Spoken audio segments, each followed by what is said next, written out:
Yo, yo, yo, yo, yo, yo. Yo, man. I just want to bust out a freestyle right now, bro. Every time I hit this beat, I just want to. Your mama ain't. Anyways, welcome, man, to the Texans Zone 3 or the Texans Zone 2.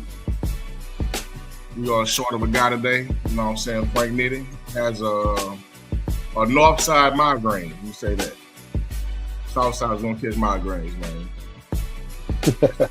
Too much of that chicken plus, man. But it's me, Big Cal today. You know what I'm saying?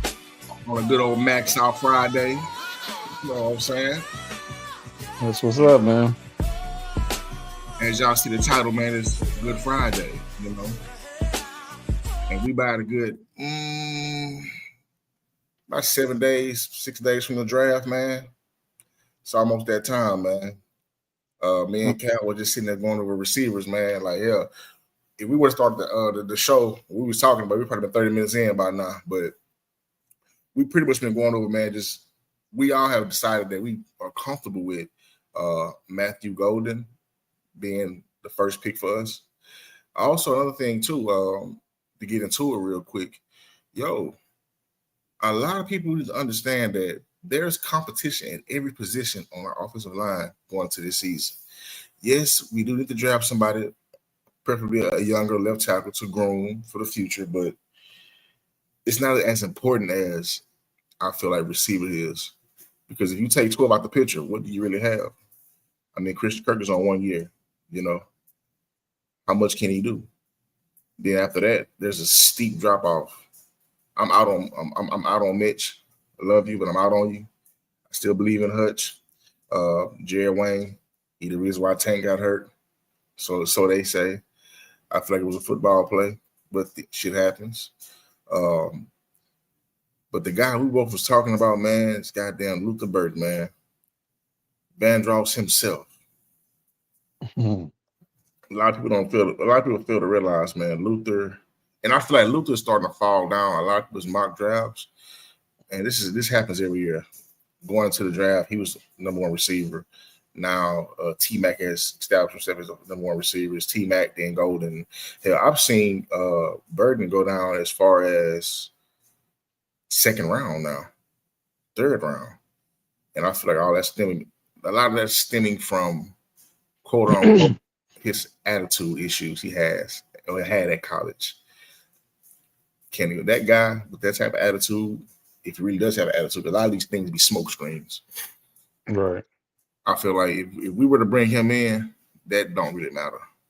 Which I don't feel like it is. Like, you know, D'Amico's not going to bring in a guy that's can potentially be a locker room vampire or a locker room cancer.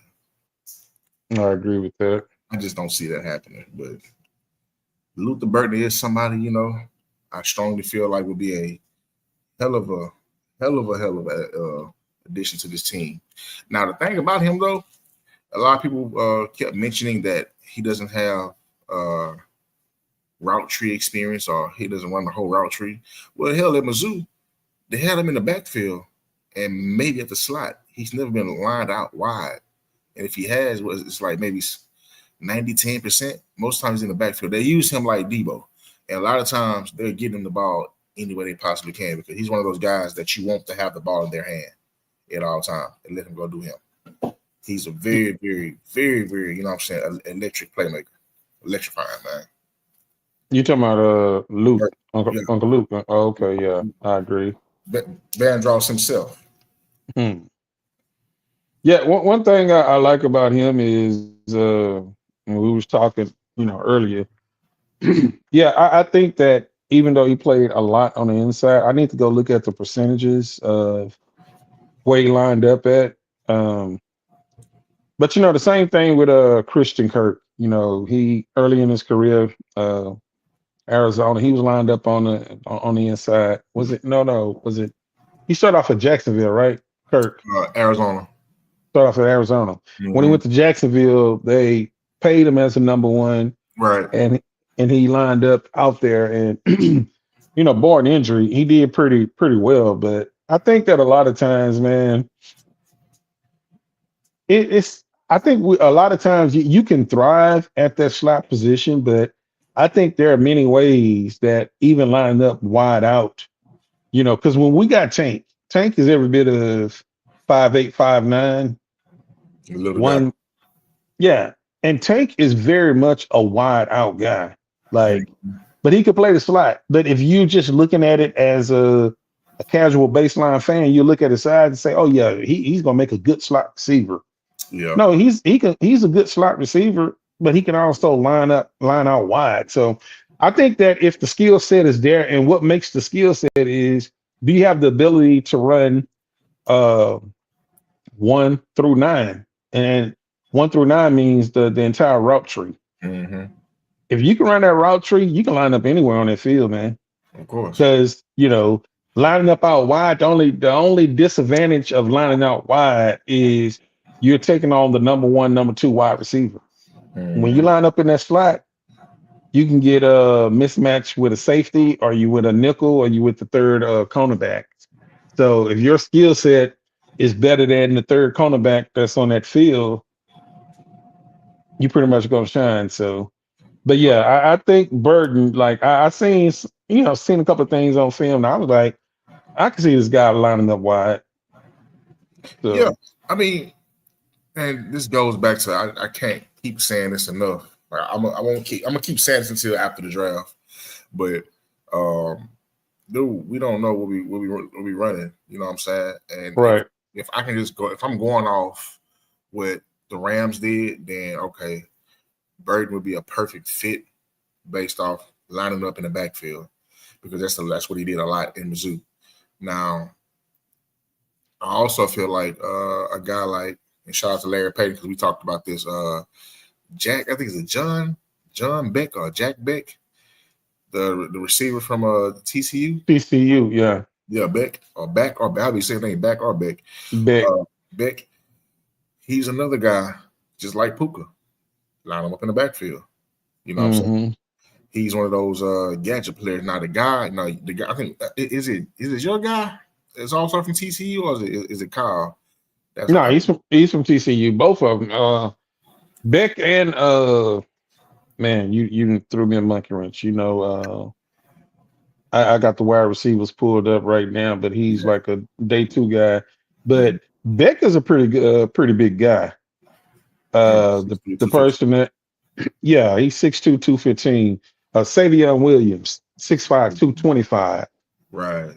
So it depends on what do you want, because I think that, man, Savion speed and Nico Collins speed, if you got those two guys as your wideouts, just plug in the slots. Mm-hmm. Just plug in the slots, and I think it's easier to plug. But see, if you look at Savion Williams, you look at his film, Right. they line this guy up in the backfield, tight end, slot, wide. He can move all around. Like TCU use him way more as a quote unquote gadget player than they did Beck. I mean, they had Savion lined up in Wildcat, taking direct snaps, goal line, middle Mm-hmm. of the field. It didn't matter. They felt that much confidence in him that if we put the ball in your hand, you're going to make a play. And that's one thing you got to look at. When you have whether it's college or pro, whoever, if you got somebody saying, look, we just want to put the ball in your hand because we believe that you can make a play, that's huge, man. Mm-hmm. That's huge. And I think that, having somebody like Kaylee, I think Kaylee was his Beck or Williams. I think both of those guys are fit in good. You can't go wrong with either one. Yeah. Now this is one of my things though. Um, so this is I'm gonna jump. For the people that are Marvel fans, I'm gonna jump timelines real quick. Let's just say we end up with Matthew Golden and Beck, right? They go out there have decent years. One guy goes for 800 yards, other guy goes for maybe 500. Going into that following year, Tank comes back. Nico's in his prime. We're looking for extremely year two from Golden and Beck, right? Let's just say, hell, we bring back Christian Kirk. Where does that put Tank? And that's a lot of pressure on that. A lot of pressure. I think that if Tank sit out this whole year and his medical clears and it's 2026 that he's coming back, I think that contract that you have with Kirk, it couldn't easily be moved. It's only one. It's only for this year. Right. So that's a decision that you can easily make, but you have to know what the medicals look like. I put it like this: as harsh as this is going to sound, and this would never be said by anybody in the Texans organization. The Texans have to treat Tank Dell as if he played his last down as a Texan. Well, I mean, that's how you got to look at it. Now, if he comes back and contribute, everything is a plus. It's a plus and a positive. But you know that we're going to address wide receiver probably twice this year and probably once again next year. And so if you get Tank back and he contributes anything, like by the time he come back, I think Tank probably going to be like 27 years old. And so he's going to have that 1 year to play for a contract. Right. But the Texans, nobody will ever say this publicly, but that type of injury, they have to say, look, we have to, like they're preparing this year that they know that he's not coming back. Of course. And mentally, you have to say, there's a possibility that he won't come back.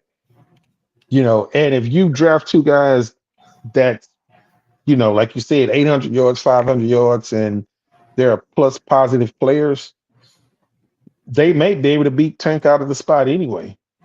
But then again, Tank being a small guy playing big league ball, you always been a fighter, and I know that dude gonna give everything he can to get back on the field. But injuries are injuries. So right.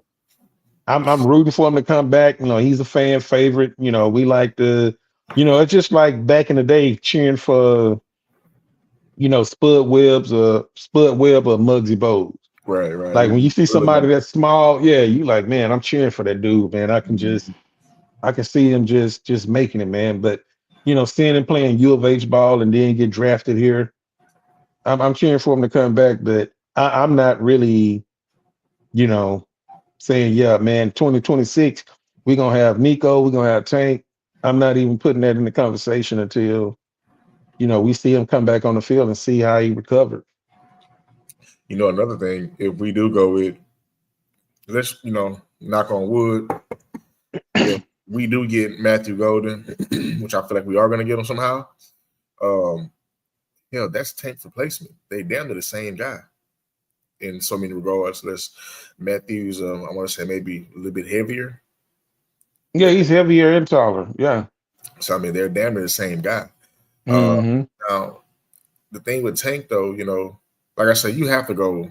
Well, you don't have to, but you have to at least address the wide receiver position. The two main positions you have to address this draft is tackle and receiver, right? This is going to be an offensive heavy draft. Right. Next year, barring if we don't trade a bunch of assets, next year's assets, draft assets, I look at next year being the D'Amico draft, meaning defense heavy. Yeah. He's like the secondary is already put together. This is going to be, I'm filling out my D line, D tackles preferably. I'm looking for a DN to replace Hunter in the future. I need my rotational guys up front. Aziz will be a year older. We don't know if we're going to bring back Harris County or Toa. Right now, the meter's leaning towards Toa more so than Harris. And that's all because of that Achilles injury he had or calf injury he had. So next year's draft is going to be very, very, very, very defensive heavy. So fans get ready now. So, I'm already looking toward, what I'm looking at, man. Good old Michigan, man. We got a linebacker that's good. That'll be a good D'Amico guy. And he stayed another year too. So He'll be pretty damn good. But that's next year. But I can Yeah, see because this time next year, I can see that Aziz and possibly Harris not here. it's a possibility. But Yeah, I wouldn't say Alziz, man. I feel like Alziz, he's gonna finish his playing career here. you Like think so? I believe so. Like that's a D'Amico guy, and Yeah, we've seen D'Amico love his guys, i.e., Jimmy Ward. That 1 year extension was solely like when we resigned him middle of the season for a 1 year extension. That told me, okay, they're going to be looking for another safety because the guy can't stay on the field. Either he's going to hurt somebody he's trying to tackle, or he's going to hurt himself trying to make a tackle. And on top of that, what can you really offer? You know, maybe a couple of plays here. Let's say maybe 15 or 20 plays a game, right? That's a lot of hmm money for. That's not a lot of snaps for a lot of money he's getting paid. So I look at Jimmy Ward to be in the mentor role, not playing much, playing in a pinch. Jeff Green you for the talking Rock. about you talking about this year, right? Yeah, going into the season. Yeah, I think Jimmy is going to be that guy that you can preserve his health by not making him a full time player. Mm-hmm. And like you said, Jimmy wants to be on the field, but your mind, your mind is telling you yes, but your body's telling you no. That's that reverse R. Kelly, but Yeah, that's something different. I see Yeah, what you did. you know. But Jimmy want to be out on that field, man. And but Yeah, your man. body, yeah, your body, hey, your body is calling you, bro. You got to come to the sideline. Like Guys, come we gonna train with use me. you. I'll be a coach. Yeah, you gonna be situational, man. And look, that's okay. Nothing's wrong with that. You know, Yeah, I'm not looking to get what is it, 17 games now? 17 games. I'm not yeah. looking for him to play 17. Well, he can play, but I'm not looking for him to start 17 games. Out of those 17, maybe I get 10, 11. And see, the thing about it is, if I'm a betting man, and if you told me you put up $100 and you'll win 1,000, that um um Petrie play all 17, I'm not making that bet. Mm-hmm. Petrie is not going to play 17 games. He's a tough guy, but he's playing in an ultra physical role. He's playing in there with, you know, mid 200s, 300 guys. He Mm-hmm. throwing his body around in the backfield against big running backs and, Yeah. tight ends. And it takes a toll on you, So, But it's the but way that, they play, the way they play. right. And you want So, and that's why Jimmy still has a role on his team, which brings me. I'm a fast forward. We can stay on the wide receivers, that. Mm-hmm. but when I did that mock, that Mabuka from UT. UT, Yeah, Swan guy. if he's on that board for our third pick, you go and get him. And here's why: because you can move on from Ward and platoon him, and also if CJ has a very great year, he's going to be looking for a lofty contract. Yeah. That's one guy that you can, you got him, on 4 years, and you can just plug him in and just platoon him. So I think the way that Nick likes to look at players, he thinks 2 years ahead of time. Mm-hmm. If Mabuka's on that board in the third round, I think they will buck the offensive side and say, "Hey, let's go ahead and get him." Now, people say, "No, our secondary is set and we good." Yeah, but Jimmy Ward will be coming off the books next year, Mm-hmm. and if, like I said, if CJ has a great year, he's going to want to get paid, Mm-hmm. and it's a lot of money that'll be in that secondary. If you give him what he's worth, you just paid Petrie, you just paid Stain, and 2 more years you got to pay Locksmith. So it's all about how you balance your balance your drafts in your books. But hey, at least you won't have a huge drop off in that secondary. And platooning Mabuka, that'll be cool. That second year he'll be ready. That'll be his position ready to go. I don't think Kamara's contract was going to be groundbreaking. It ain't gonna be groundbreaking, but guess what? Him and Sting together already 1 and 2 are the best.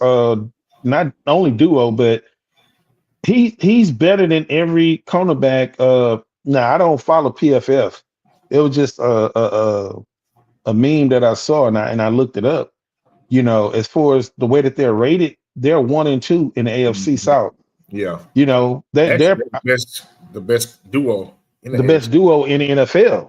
Yeah, They're the best duo in the NFL. So even though he might not break the bank, but if that guy goes on this year and next year, and we win a Super Bowl, and he has anything to do with it, you better start drafting another corner because he's not going to take nothing less than what Sting getting.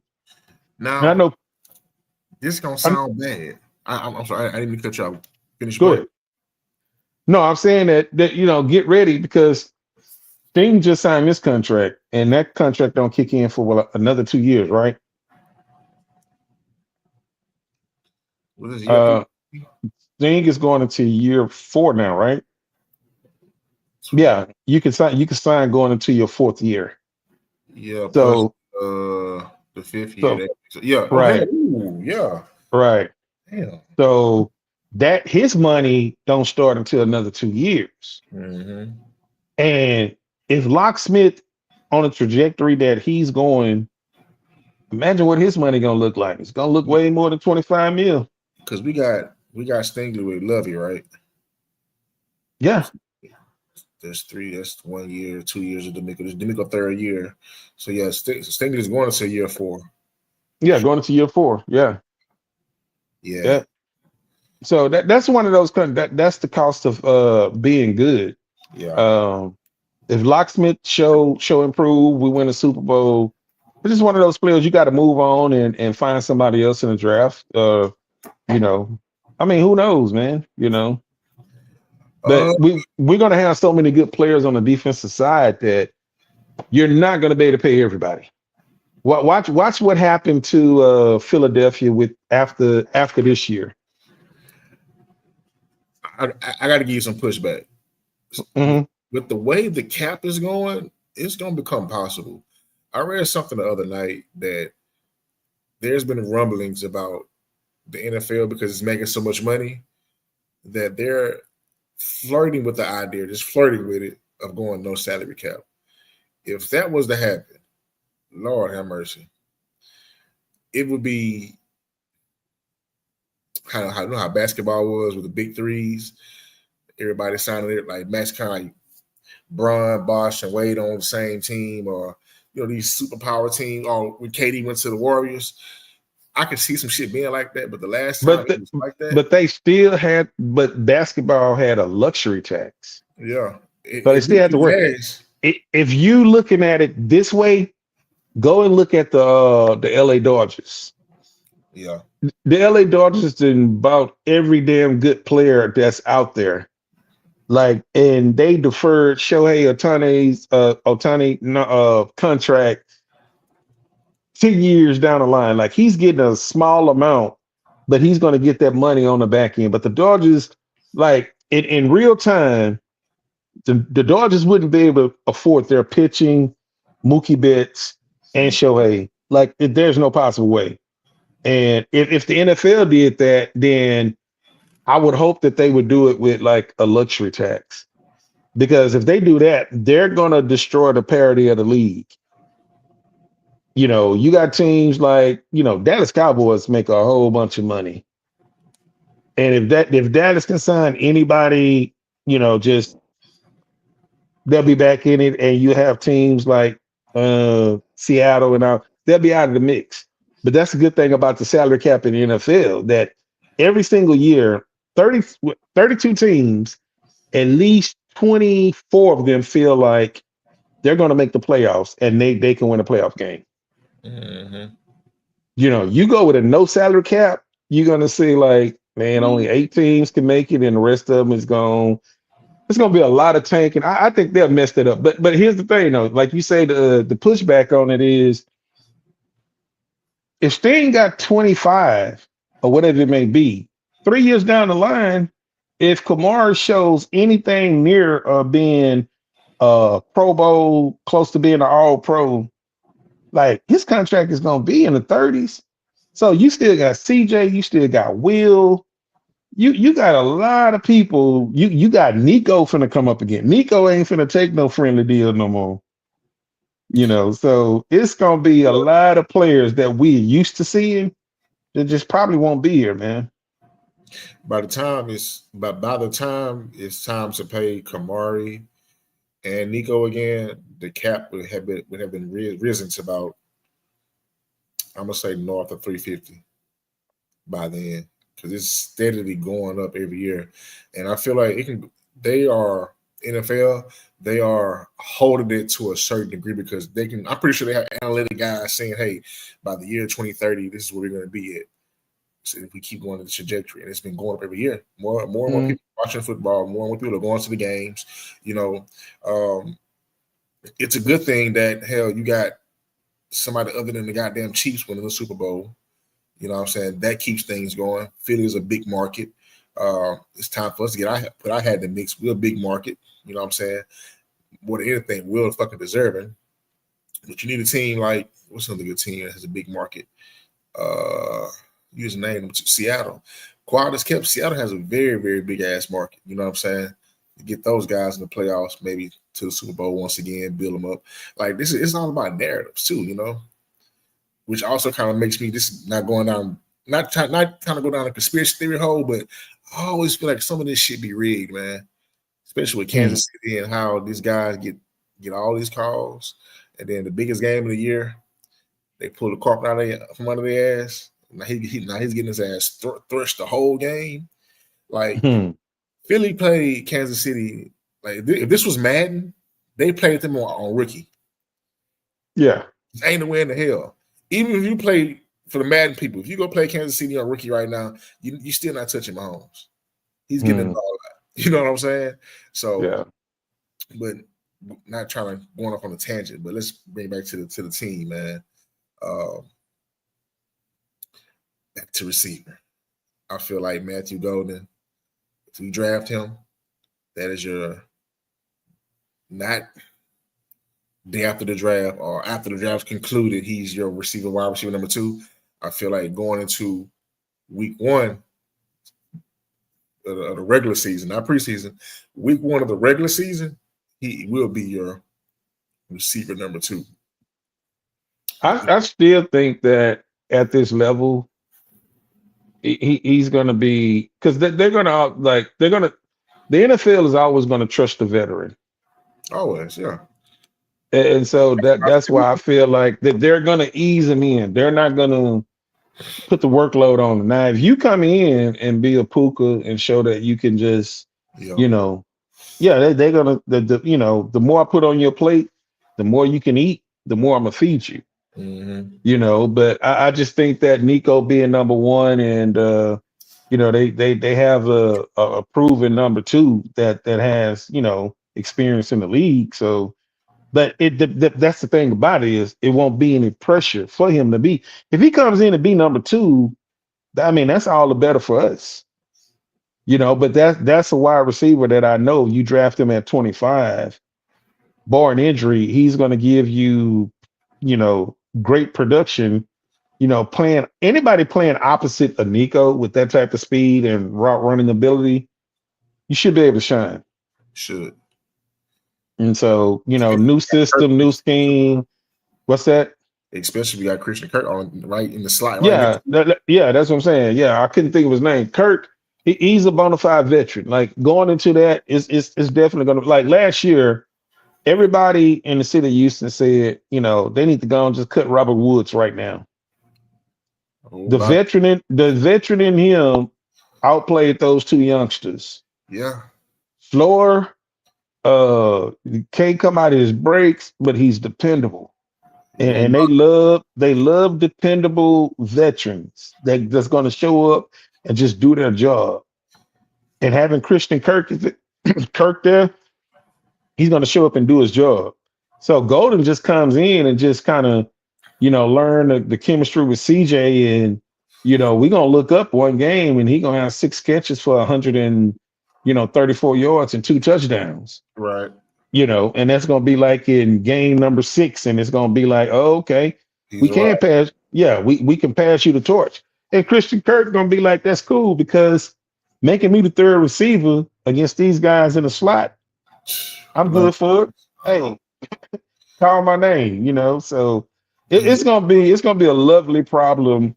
It's gonna be a lovely situation to have for Kaylee to say, okay, man, I got these, receivers at my disposal. How can I use them? right.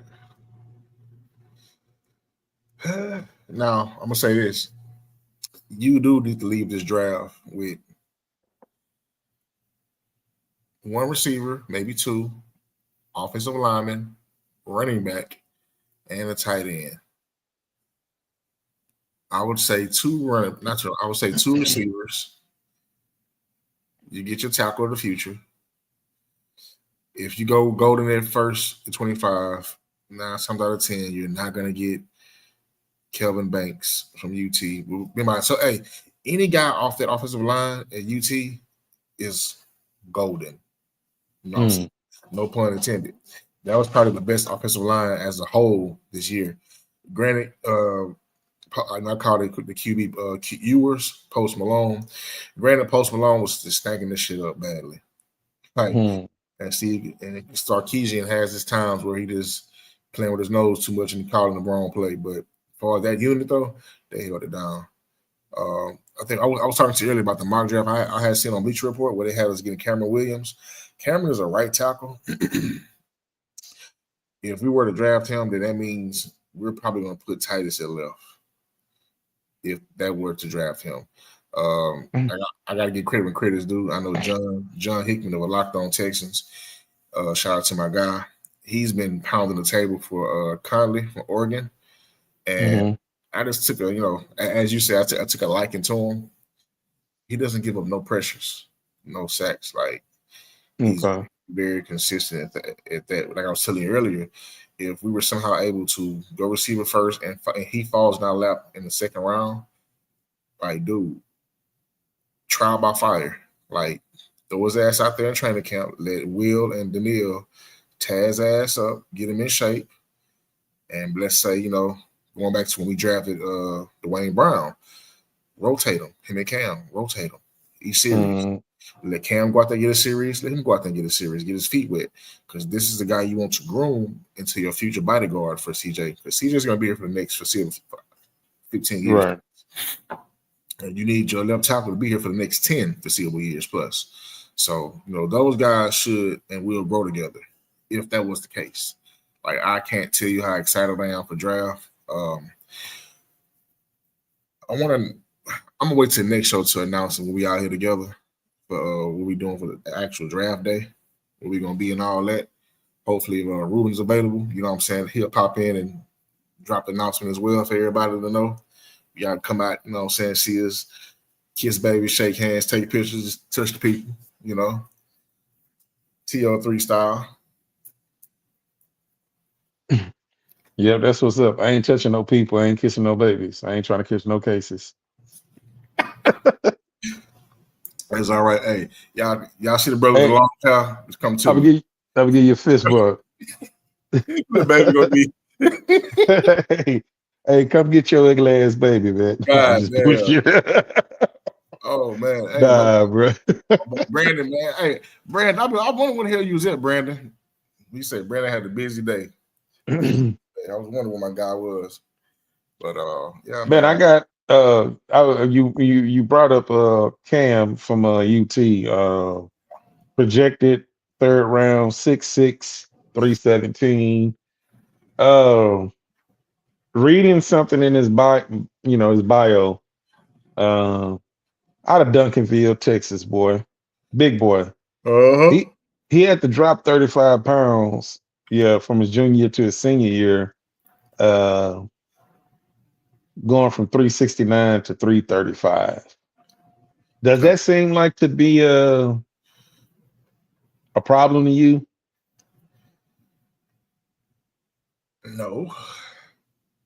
So let me stop you before you answer. So you at one of the preeminent universities, Yeah. great doctors, great medical staff, great nutrition, State of the food, state of the art, everything. yeah. And from your junior year to your senior year, this is when you drop the weight. To me, it showed that like this now, hey, he can go to the pros and probably be locked in and be, one of the best tackles. But if we took you from your junior year to your senior year to get your weight up under control, what was you doing those other years? Something to think about. Something to think about. And that's without real money. Now you got NIL money. That NIL money ain't gonna be that because third round pick is gonna get a 4-year deal worth about $11 million in the state of Texas. You don't have the oversight from coaches. You're not at a facility. Everything now is a profession. Mm-hmm. Like at college, you go into class. I guess they go to class still. You go to class. They You're go. at the facility. You seeing all these coaches that you seeing them because you at the compound. You at the 40 acres. Yeah. Now you got your condo over there in Midtown. You know, a season is over with. Hey, are you going to be committed to go out there and stay in shape?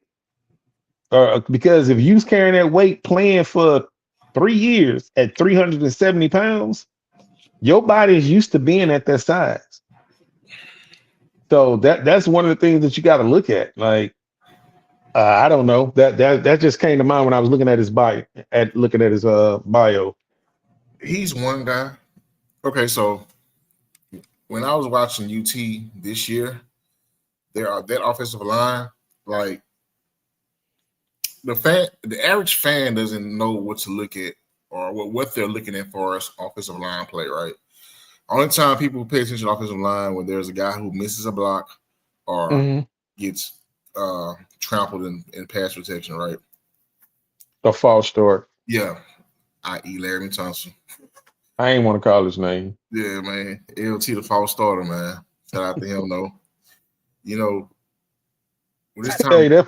Hey, that boy Andre Ware said, "God damn, again, Yeah, tonsil." Like, yes, bro. Hey, I believe if Andre Ware is probably about 30 years younger and with some more muscle, he probably would have like tried to go max out LT, bro. Like, man, hey, look, I seen tonsil up close. he's a big guy. Man, that boy, he would have maxed Andre Ware ass way back to Dixon, Texas again, man. that boy better stay up in that booth with Hey, with Vandermeer. hey, Rock and roll up there, man. He messing with he's a tonsil, man. big guy, bro. Like to be an offensive lineman, bro. Like he's a huge guy. I'm gonna tell you, man. I seen that dude, man, and he had on some shorts, man. If you looked at his calf muscles, he looked like a basketball player. Like that, like when he plays, like certain linemen, you can look at their bait, like their ankles, their calves. It's like huge. Yeah, He didn't have like his lower legs wasn't really like big, and that's why he's able to move his feet very well. yeah, Because he's light on his feet. very. And that's an advantage for him being a left tackle. Same thing with Titus. Titus played basketball and played tight end. Bro, Allen is stupid, bro. What the fuck? Hey, he ain't lying though. No, bro. Hey, listen, Titus is gonna be in his Hall of Fame speech, and he's gonna false start the speech. You mean tonsil? My man, Tom. Yeah. He's gonna false start going to the podium. He gonna false start. Hey, I got announced. He gonna false start the speech. Like he gonna end his career with a false start. I guarantee it, man. Hey, they gonna be talking about, hey, introducing left tackle, and he gonna be already walking on the stage. Like, hold up, Exactly. man. Hey, hold up, bro. We ain't call your name yet, man. Oh, my bad. My bad. Yeah. Oh, bro. Hey, my brother Stresson just added this. I forgot about this too. We resigned Herb Smith. Mm. Now, And shout out to Stresses, man. Shout out stressing. Man, let's stay here real quick. Mm-hmm. Irv is not a guy that's gonna get 30 catches in the season. He's Mm-hmm. not, but he's a damn good blocking tight end. He reminds me of, and this is for all the real true Texan fans, our very first blocking tight end, Mark Bruner, number 87. He reminds me of him. Mark Bruner wasn't catching shit. He wasn't trying to catch shit, but what he was trying to catch was bodies. Mark Bruner was out there catching bodies every play. Like he blocking somebody. He's moving somebody. Now, when Irv played this season, man, Irv did a good job of blocking. Yeah. I'm also trying to put these things together as we go along, head up to the draft. I'm still pounding the table for my guy Lacey from Iowa. Karen Lacey. Yeah, it's Luke. I think it's Luke. Luke Lachey. Lachey. I don't want to keep Yeah. Lacey. I get everybody's name wrong, but I gotta give him a nickname. I might call him Skywalker. I don't know. Name Luke. Star Wars flip. But I just feel like, man, that guy there with a productive quarterback in CJ, he'll get the ball. You'll see. Hey, let's get it interactive in the bull ring. I'm not really I got to go back and look at Irv Smith, and I want to get your opinion on him, but I'm interested in knowing why Stressing saying he was the missing piece. Oh, he was saying sarcasm. Oh, okay. Oh, okay. So I was like, wait a minute, what am I missing? Yeah, no, it's he being funny, but that's really what that is, though. Because I forgot we did resign him today. So yeah. Hey, my tight end. If I walk away from this draft, man, with three players, Golden, Henderson, and Fannin Jr., I don't care what else happened. Golden, Fannin Jr., who else? Henderson, the running back from Ohio State. Yeah, if I walk away from the draft and we didn't get a lineman, but I walked away with those three guys, right? I'll be satisfied. The average fan base, the average fan is not going to be satisfied because everybody feel like, and I want you to break down what you were saying earlier, on the pre-meeting that the players that we picked up in the off season, and coming to a new scheme, and with all the players that we picked up, is there really urgency to now if the lineman is there, if an offensive lineman is there for you to go get and he falls down that the draft board, then yeah, I could see it. But you was making a point that you could see how a situation can fall and the Texans do not pick a lineman with their first three picks. Elaborate on that. All right, so just going back to pre-pod. What's good, Dr. Payton? Man, Doctor, I hit you up earlier, man. If you free and got about 10 minutes, man, let me know. I'll shoot you a link to hop in with us. Get to the bull ring real quick. Finally, see Dr. Cyril dropped to the hand of the press conference that we were taking three picks in the first round. Yeah, Casario talks. Casario talks like a wizard. If you can understand what he's talking about, he pretty much tell you what he's gonna do without telling you what he's gonna do. So that means that it's gonna be a trade up or a trade down. Yeah, you trade down. Well, if you trade down, aren't you? Don't know. Well, put it like this. Somebody pointed out that Casario, since he's been general manager, has made the most trades in the NFL. He's traded up, I think it was like 11 to 12 times. Yeah. And he traded back like 5 times. Yeah. So when he wants a guy, like we was talking earlier, Wide receiver is that position that he says, if I like you, I'm gonna go and get you. Mm-hmm. And I think that was the time that he spent at New England at being a wide receiver coach. He knows how important having a wide receiver for Tom Brady. And he done it with us like 3 times. And it was what, second round, third round, third round. Nico, Tank, and Mitch. Mitchell. Right. So He's if hit on there's some, three. yeah.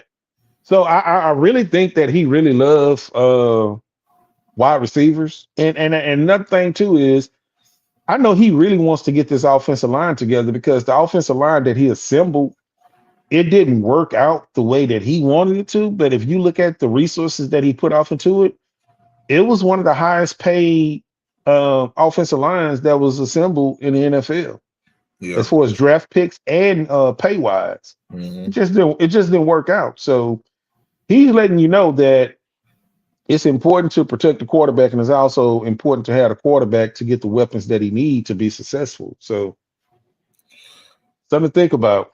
But like, go back to what I was asking you earlier, and you was talking about all the linemen that we picked up, and how you can see if we didn't pick a lineman in the first 2 picks, the reason why we wouldn't. Right. So that idea came to me after looking at the mock draft on Bleacher Report. I had sent it to you. Mm, That mock draft had us getting Matthew Golden with the first pick. Um, the guy I liked a lot, Caleb Johnson, running yeah, back from Iowa. The second, no, the third pick in the second round was the D tackle from D Maryland. tackle. Yeah, you said D tackle. Yeah. And quick thing about him, he's a run stuffer. Like he hasn't had any sack production in college, but he's pretty much just going one of those guys that's going to clog the middle. Uh, Another Sheldon Rankins, a younger Sheldon Rankins, you know what I'm saying, with a lot of untapped potential. And then the third round pick was the guy we just spoke about, and Cameron Williams from UT. Yeah. Now, Okay. looking at that made me think like, okay, we signed this year, this offseason, we've signed um, Cam Robinson, you know, Trent Brown. Those are tackles. Cam is a left tackle. Trent can play left tackle. Trent has played left tackle, but I'm pretty sure here he's probably going to be at right tackle. You also signed 2 guards. You got Ingram from Minnesota, which shout out to Big Sar, did not like at all. And Tomlinson from Seattle. He's a right guard. Ingram is a left guard, right? Mm, You also have Patterson and Juice still on the roster, along with Titus, along with Blake Fisher. mm-hmm. I feel like I'm missing somebody. Who am I missing? Oh, my God, go blue.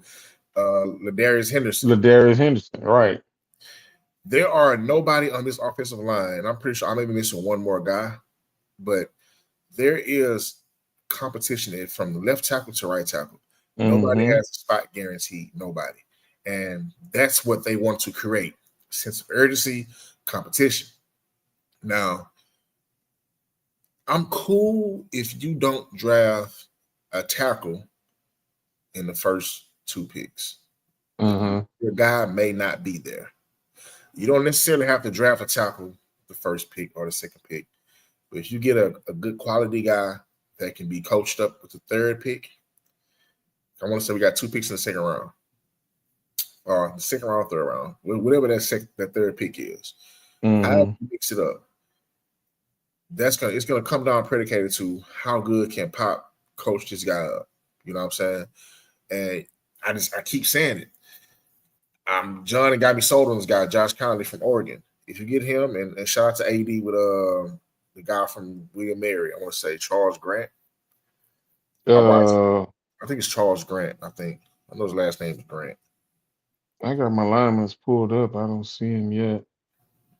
I know he's from William. He's from a small school, William Mary. Okay. Same school. We had a running back that went there too. Grimes. That went there as well. But if you get a guy that's has a very, very high upside. I want to say the guy AD was talking about has a he's very raw. But if you get somebody that's worth the damn, i.e. Mm, Conley, I'm pounding the table for Conley now. Cam is going to start at left tackle. mhm. And if Cam doesn't start at left tackle, let's say you got what's my guy? I just said his name, Trent Brown. Maybe Trent Brown can start left tackle. But he's another guy if Barn is healthy. If healthy, Brown is a how can I say this in a respectful way? Serviceable offensive lineman. Not a swing guy, very serviceable. Now, Mm. before we even brought in Cam and Trent Brown, I had Blake Fisher being penciled at the left tackle. And you guys go draft your guard. Now, I still do feel like Blake Fisher is the answer to left tackle to a degree. Now, what's going to let me know if he is the answer in the future for this team that they go with Booker or my guy Zabel, Idaho State. Is North Dakota State? Is North Dakota State? I think North Dakota State.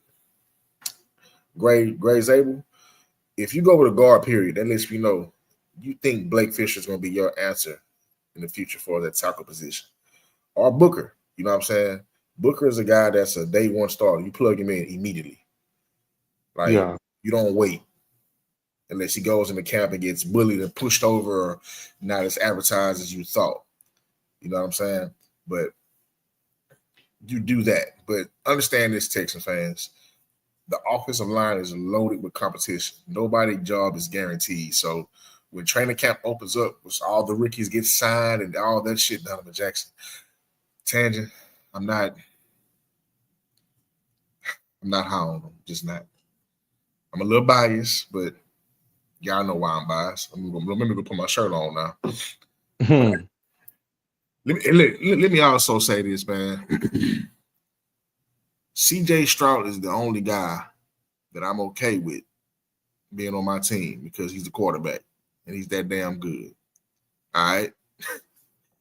If we get Henderson, I have to see. If we get Ibuka, I have to see. It's another Ohio State guy, Judkins, the other running back. If we get him, I like Judkins more than Henderson. I feel like with him and Mixon, it'd be a good 1-2 punch together. But hey, Okay. we got a 7th-round pick there. I don't mind using on Donovan Edwards, though. Mm. I mean, yeah, if he's there, I had no problem with him. But going back to the point that you was making, Fisher is going to have every opportunity to succeed and fail, however you want to put it. Mm-hmm. He was a 2nd-round pick. Mm-hmm. You know, Patterson and Juice is going to be given every opportunity because they were draft picks. Henderson is another guy that they drafted when he was, because of injury, he fell to the 7th, right? Yeah. Okay. He had his foot wasn't broke, but he had a broken bone in his foot. Injury. So Mm-hmm. if Fisher can pan out to be your left tackle, because you drafted him high, I think a lot of time when fans, like when we got all these free agent linemen, you know, the first thing that everybody does, including me, because you don't follow these guys game by game, like you really don't. Like I watch offensive line play with my team, but when I'm watching other like teams like casually, I do watch offensive line play, but I don't know them by name. Right. So the first thing you do is you pull them up, you look at their stats, how many sacks they gave up, how big, how tall they are, and Mm-hmm. you look at like, okay, then you go back and look at, oh, he was drafted in the 3rd round, so he must be okay. And well, he played on 3 teams, he must not be too good. And that's what gets put in your mind. And then after about 3 or 4 weeks, you forget all about him because you're going back to the mindset of, man, the Texans need to address that offensive line real bad. Yeah. And I'm gonna tell you why it happens like that. I was watching Nick Wright and Eric Mangini. That like the national media is under the premise that what are the Texans doing? They got rid of they was a bad offensive line last year, and they got rid of their best offensive lineman. They don't know the intricacies of what happened. They don't follow the team, and you can't expect because you're on TV that you're going to follow, every team. You're not Brian Baldinger. You're not Chucky, Bro, Gruden. You don't follow these because you got so much time on your hands. So when you're on TV, I'm listening to Chris Broussard saying, yeah, that really didn't make any sense to get rid of your best lineman and just let him walk for nothing. They bro, don't know anything about Fisher. They don't know that we drafted him in the second round. hell no They shit. they don't. Yeah, it's a lot of things that you don't know. But us as fans, we should know that we drafted him in the second round, and a lot of people have been his name, like you brought him up, uh and look, shout out to Barrett. He's the first person, no, he's the second person. You was the first person that told me about Darius, and so when he started talking about him, everybody else started to lay claim to him, and so people start paying attention. Mm-hmm. So but you was the first one when when he got drafted, you had said something about him, you know. Not no, because I didn't know you then. It was a conversation that we was having, and you brought him up I because was you in always the I was in the spaces when that happened. Because we you live streamed the draft, and Mitty and Chef was like, "Man, he's from Michigan. What do you know?" And I told guys, I said, "Man, this guy's a well-traveled offensive lineman. He came from where did Jaden Daniels come from? He played with Jaden Daniels. I want to say oh Washington State. I think Washington State. man, I thought you said JD Vance. I'm like, what the fuck is you Jaden talking? Daniels. Oh, okay. All right, No, come on, Jaden bro. Daniels. Jaden Daniels. No, no. So, mind you, to be a starting offensive lineman in Michigan, you have to be on your shit. You have to be a dog at heart, right? That's number one. You're not gonna be a lineman in Michigan, yet alone start if you ain't got no dog in you. You know what I'm saying? I'm just being real about that out the gate. Now, No, let me cut you off on something. go. When you have a professional coach that have moved to college and love the black and blue pounded in your face type of scheme in Mm-hmm. Harbaugh, of course you got to be good. Like he loved physical play. Yeah. That's what he loves. Mhm. But I remember you had said something about him, and I wanted to give you your props, and then it was mentioned again, and then everybody kind of caught on. But going back to the point that they have addressed those situations, so now we have Popovich and Kaylee coming up with a new scheme, new offensive line, coach scheme, and whatever.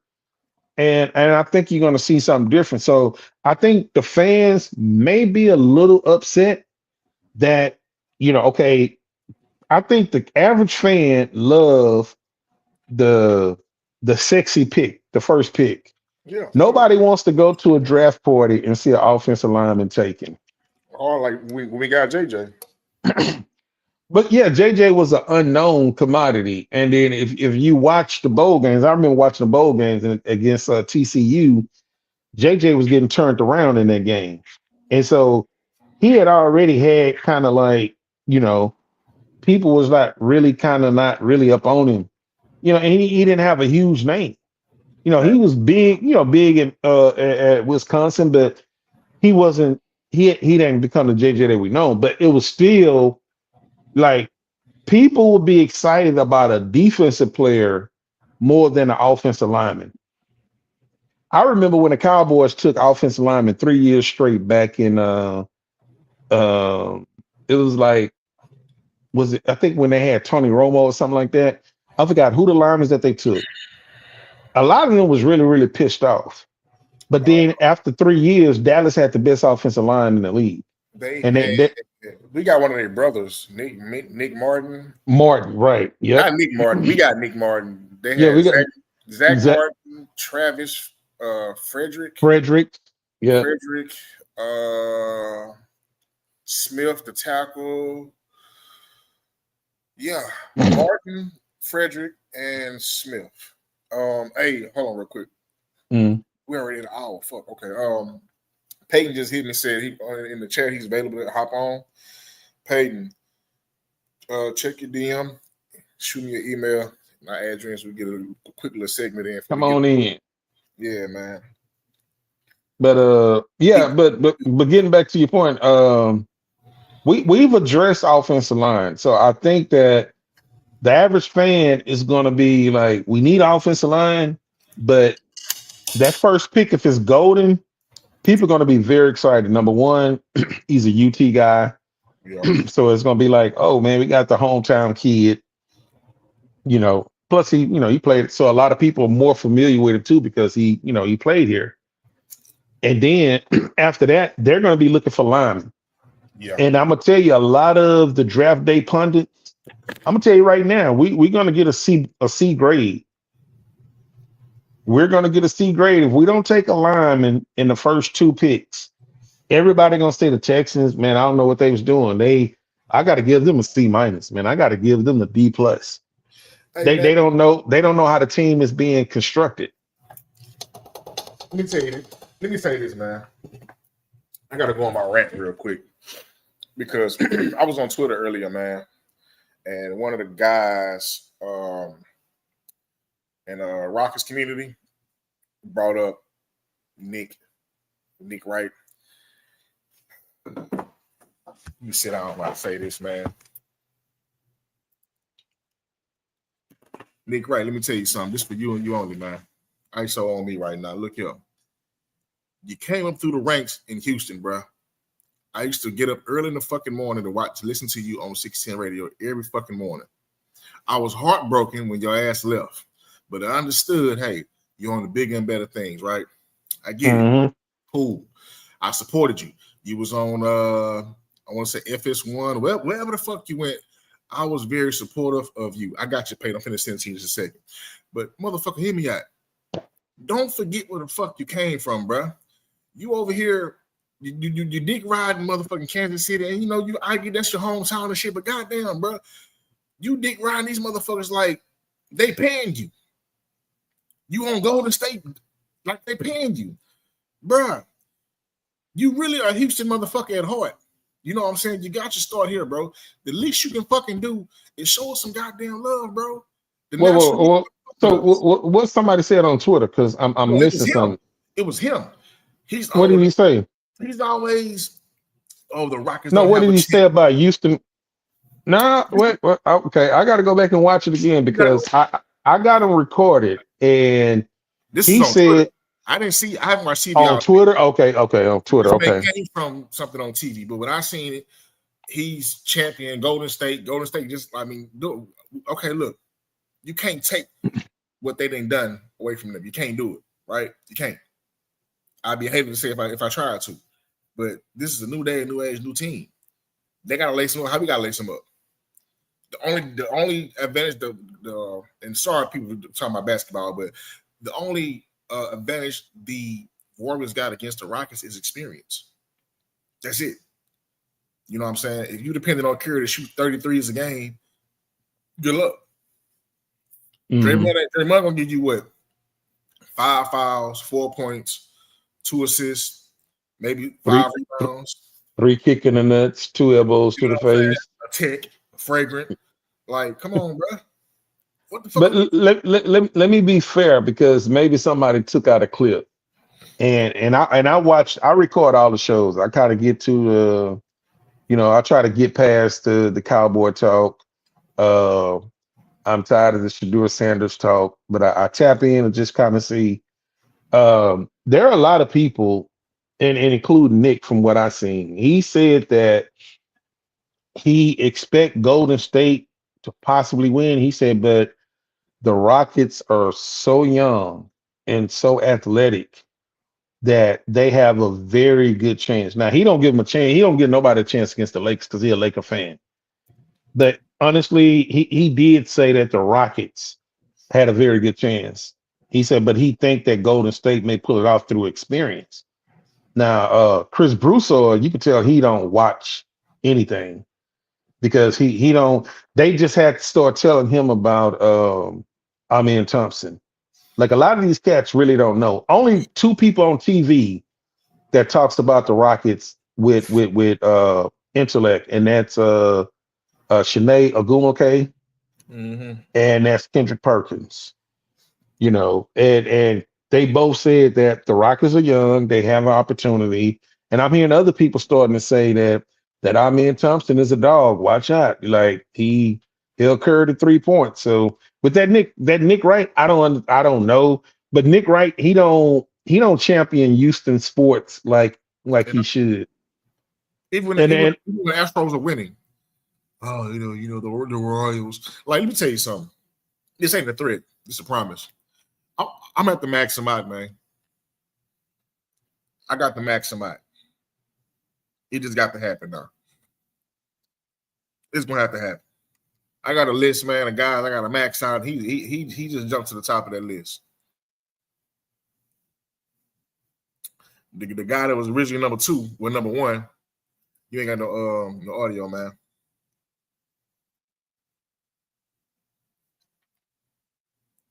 Cal, you might.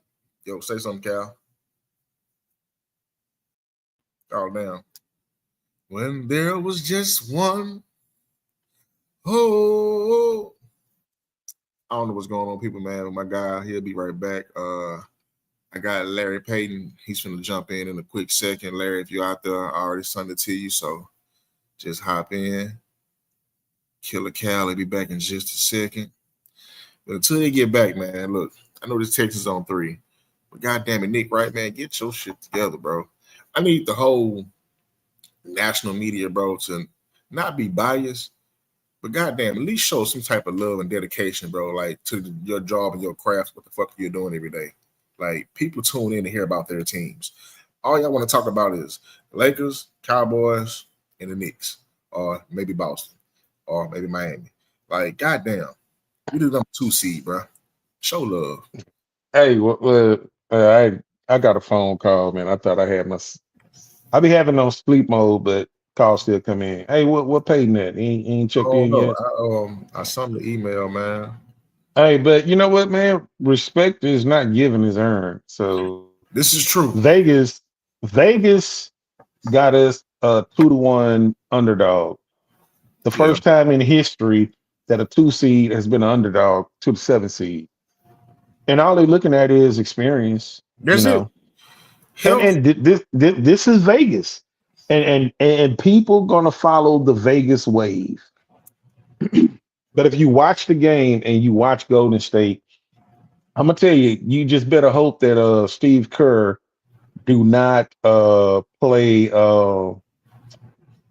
man, I'm drawing a blank on man, I can't think of his name, but it's this one guy that's been he was the leading scorer when he played against us this year. And Steve Kerr have not been playing him none in the Kaminga. playing game. Kaminga.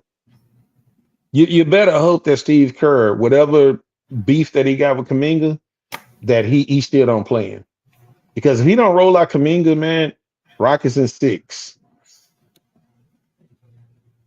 Larry, hit a refresher, Larry. But I'm gonna send it to you again. I got us going in 7, man. Just off the strength that it's Golden State and being respectful. You know what I'm saying? I don't look for us to beat them 4-1 or 4-2. Like, I just see it going the way it's gonna go. I'm gonna tell you, man, that first game, Draymond is gonna try to, You can do some dumb you shit. know, yeah, he's gonna like he did with Shangoon, like he's gonna do it again. Like Draymond has a target for certain players that look a certain way. Yeah, He attack European players and he attack white players. I hope. Anybody else that'll bark back, he don't do that. Like Oh yeah, I know. and the thing about it is he know that there are certain players on that team like a Jeff Green or Dylan Brooks that he's just gonna talk and talk and talk. But he was throwing high elbows to Shangoon and Shangoon just taking it. Like bro, I couldn't like, especially in the regular season. I couldn't let a dude elbow me in the face. Like I'm gonna go and take this fine. But bro, like remember when our man Thompson slammed the shit out of A hero. Mm-hmm. Hero? Man, come on, man. That was like Hero better be happy that he felt a certain type of way. because the way that slam happened, if Hero would have hit his face on that court, I mean Thompson would still been suspended today. Probably. Oh man, that was every bit of that ain't even like park basketball, like hard fight. That was straight up like street fighting. That was some north side shit, man. That was straight up street fighting, man. I'm telling you, bro. That was like, That was some north bro. side shit, bro. Yeah, man. I'm telling you, man. That was some I crazy know shit, it. man. I know it. Now, hey, so I know this. Hey, this is Texas on 3. Waiting on my guy Larry Payton to hop in so we can finish up the conversation, draft talk with him. But hey, I'm gonna say this about the Rockets, man. I knew, and maybe it's my gift. Like I got this scouting gift. When I first laid eyes on me and Thompson, I told people, I said, "Yo, whoever ends up with him is gonna have the best player coming out of that draft." And it was like, which one? Which one's no? I mean, not Azar. He's good, but Amin, they both the same, but Amin is just that much more nastier, right? Amin reminds me of Russ. And he's like a mixture of Russ and LeBron. Both guys can jump out of the gym, athletic, fast, strong. They don't have a position. They don't have a position. They just I'm gonna tell you who Amin is. Amin has the defensive capability and the rebound capability of Dennis Rodman. He is so quick off of his feet, man. Mm-hmm. It is ridiculous. When Jabari Smith went down, and Amin had to step in, and he was playing up the 4. Man, that dude was getting like 13, 14 rebounds. That was Rodman back in the day. He is so quick off of his feet, man. That like we're looking at him playing against Curry and saying, "Oh, he held Curry to 3 points." It ain't because he was just moving from side to side. His elevation is so quick, it's crazy. And he did the same thing to Shea Gildress. He held Shea Gildress to only 2 free throws the whole entire game. So that's some Dennis Rodman type stuff. And then he has his offense still is just totally raw. Look who's popped up in the building. Hey man, My the guy, my granddaddy. guy, my guy. Man. Hey, what's up, fellas? Thanks for having me in. Hey My God. man, great to have you on, man. I've been wanting you on here for months, man. You can ask Me, me, and Pat, Larry, man. me and Larry talking about getting together before the off season, bro. Yeah, we've been behind the scenes talking, man. Yeah, man. Yeah. I told him, man, I say, man, Larry is a guy that when he have his opinion about something, he's gonna slowly articulate it and you ain't gonna change his mind about it. Oh yeah. Like he study it, he knows it, that's how he feel about it. And even if he wrong about it, he'll say, "Hey, now I'll come back and tell you if I'm wrong, Cal. Yeah. And if I am, I'll tell you." I'm gonna tell But you this, man. It's like this crazy, and we all up in age. You know, none of us are how they say young spring chicken. So it's amazing to meet people over the internet, have conversations with them. You know what I'm saying? Link with them in real life and have real honest feedback going back and forth. Ain't no bullshit, nothing. You know what I'm saying? There's no funny business. I.e. somebody else, I ain't gonna say their name, fuck them. But anyways, like it's real good to meet good people, man. And Larry, like as you say, Cal, I took a liking to him. You know what I'm saying? It's very rare I can find somebody, bro, that shares the same knowledge of the draft shit like I do, man. Like it just come to me. Like me and Larry was talking the other day about I already brought him up earlier on the show. Josh, is it Josh? Beck and Josh. Jack Beck. Yeah, Jack. Yeah. And your guy Luke Lachey. Hey man, Skywalker, man. Luke Lachey, his father was part of the Hogs with the Washington Redskins. Mm-hmm. Oh, okay. So let me ask you something, Larry. Give me your synopsis on Jack Beck from TCU. I hadn't studied him a lot, and I reached out to you fellas and a few more folks just to get your take. I think that he is a fit for what Nick Caley is bringing to the Texans. Let me start there. Nick Caley is bringing his offense that is either going to be a New England recycle or a Sean McVay version. And they attack the middle of the field. And what I've seen from Jack is that he is a over the middle of the field chain mover. He is not dynamic, but he gives you another option in lieu of your lack of tight end options. If Dalton wasn't, I don't want to call the man out on the show, but if Dalton could get back to his first year with us on how he played, that's the type of ceiling that Jack Bech has, I believe. He gets open. He's sure-handed. He's a dependable receiver, but he's not going to break away. He can get open against linebackers and maybe a safety, but he is not an outside guy. Okay. So let's stick with you say you didn't watch a lot of him. You don't know a lot of him. Are you familiar with his teammate? Are you Savion? How do you feel about Savion Williams? I like the athleticism. My comp to him is Cordero Patterson that played all over the league, who is still probably on the roster on an Arthur Smith offense, where he's a gadget player, which with a quarterback like we have, the more weapons, the better. So I would be happy with him as a mid-rounder.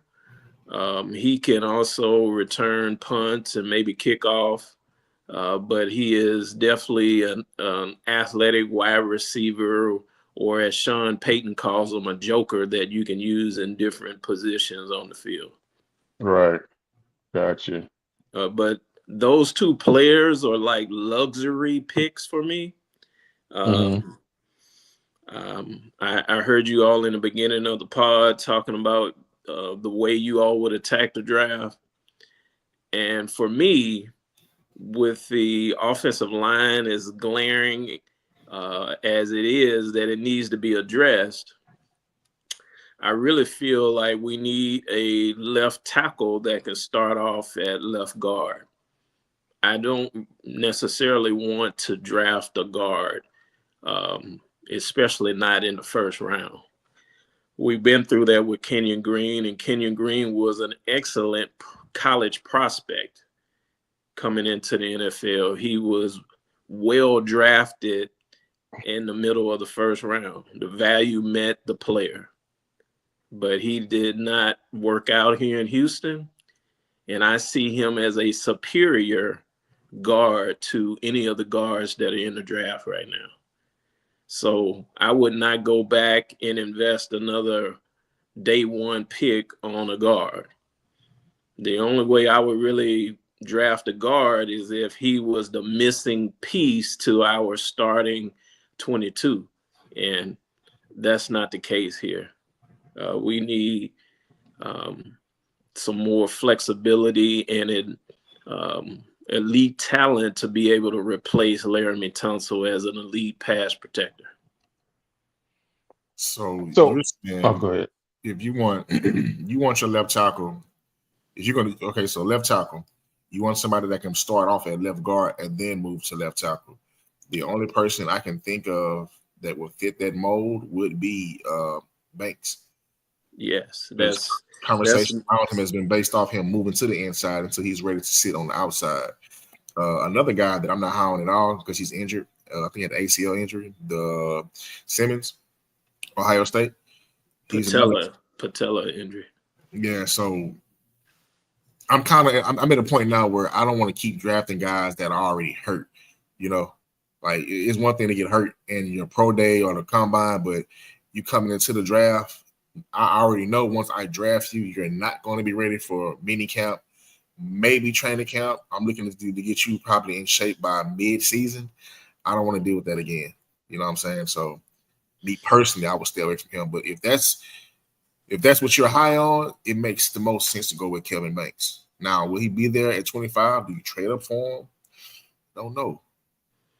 Well, I think the Texans have the luxury of giving a players like Simmons that has a high upside a redshirt year, bringing back when he's ready, because you do have Cam Robinson already slated as a starter, and in a pinch you could have Titus and or Blake Fisher play left tackle.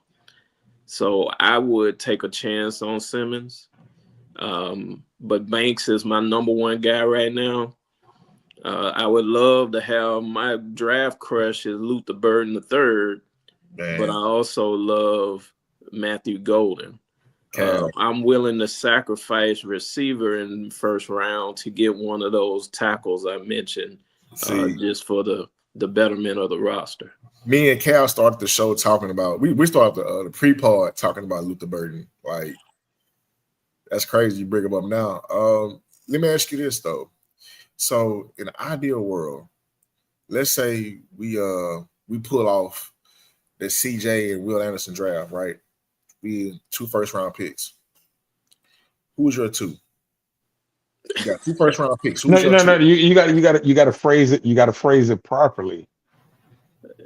Okay? Are you proposing a question that I proposed to you? To a degree, but that was like a bunch of like layers, though, because I added layers to it. But okay, go with yours. I want to hear what he got to say.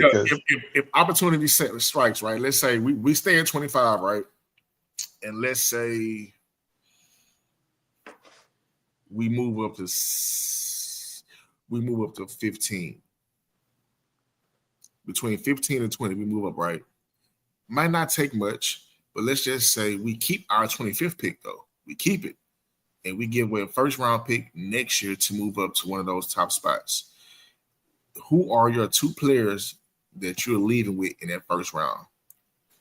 Wow, you saying we got number 15 and number 25? Yes, sir. What's going on? I'm just gonna go with your scenario because I think it's mismanagement of your draft capital. But I will take Golden and Banks. I was looking at the same thing, bro. I'm looking at the same thing. And you know what? You know why it wouldn't be a mismanagement? Because that second year, both of them are going to be starters, and they're going to be starters for you for the next 8 to 10 years. And anytime you can get somebody that high, then I could sacrifice, because we already have a championship roster. But if I could pull off getting those 2, and I could be like the Rams, F them picks. Hey, I'm about to fuck y'all head up with this one. I'm like Denzel. I'm leaving here with something. I'm getting Golden and Burden. I'm leaving with both of them. I ain't stack the deck. I ain't worried about Tank. I ain't worried about Mitch. I ain't worried about Hutch. That's my 4 receivers. 12, Kurt, Burden, and Golden. That's my 4 receivers right there. Well, if you run it like that, I get my line on the second round and third round. Check it out. If you did that, then your wide receiver room is just like your secondary. It's set. It's set. I don't have to worry about nothing. I mean, let's figure out that offensive line room, because they addressed it in the offseason, but it's just not to the liking of the casual fan of all the people that we brought in. That's where it goes next. Yeah. That next pick is going to be a tackle.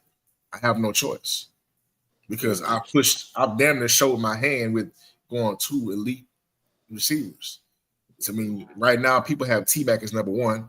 Then it's Vandross, where it's Golden and Vandross. If I'm taking Golden and Vandross, and for those that know Luther Burden, I'm calling him Vandross. So I'm taking Golden and Vandross.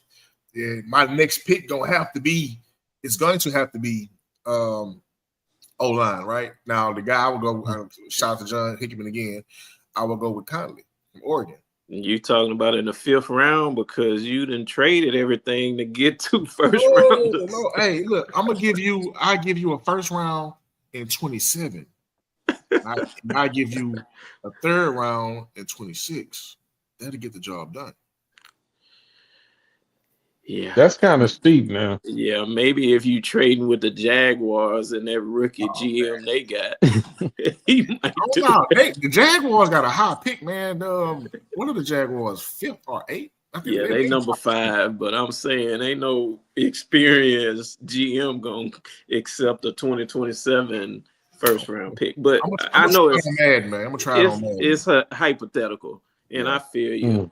You talking about getting the top players at the top positions of need, and they are positions of need. And the reason that I am all for passing on guys that I love like Luther Burden and Matthew Golding is because I like guys.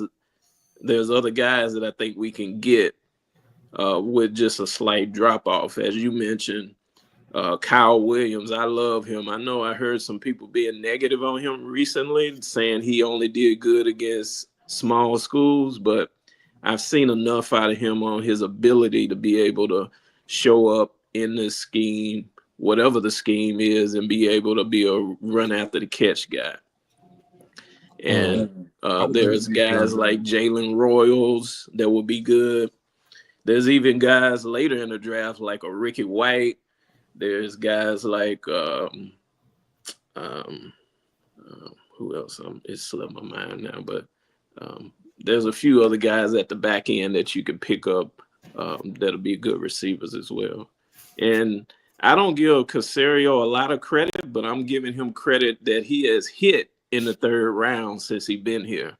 He has been solid gold in the 3rd round. So I feel like with 2 number 3s, he coming away with a starter and probably a contributor, a rotational guy in the 3rd round. Instant contributor. Yeah, I agree with that instantly. Okay, so how do you prioritize not by player but by position the first 4 picks?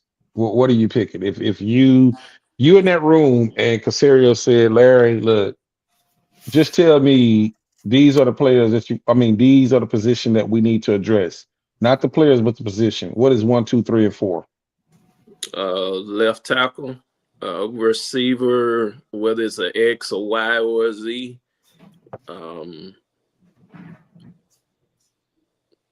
Next for me would be a cornerback with length, over 6 feet, long arms, faster the better, and a defensive tackle that has run stuffing ability. Big body paws, somebody that can play the one tech. So you're not in favor going just total heavy on the first 4 picks on offense. Like you got to get somebody on defense, right? No, I'm fine with that. I'm fine with going for a talented running back if it presents itself.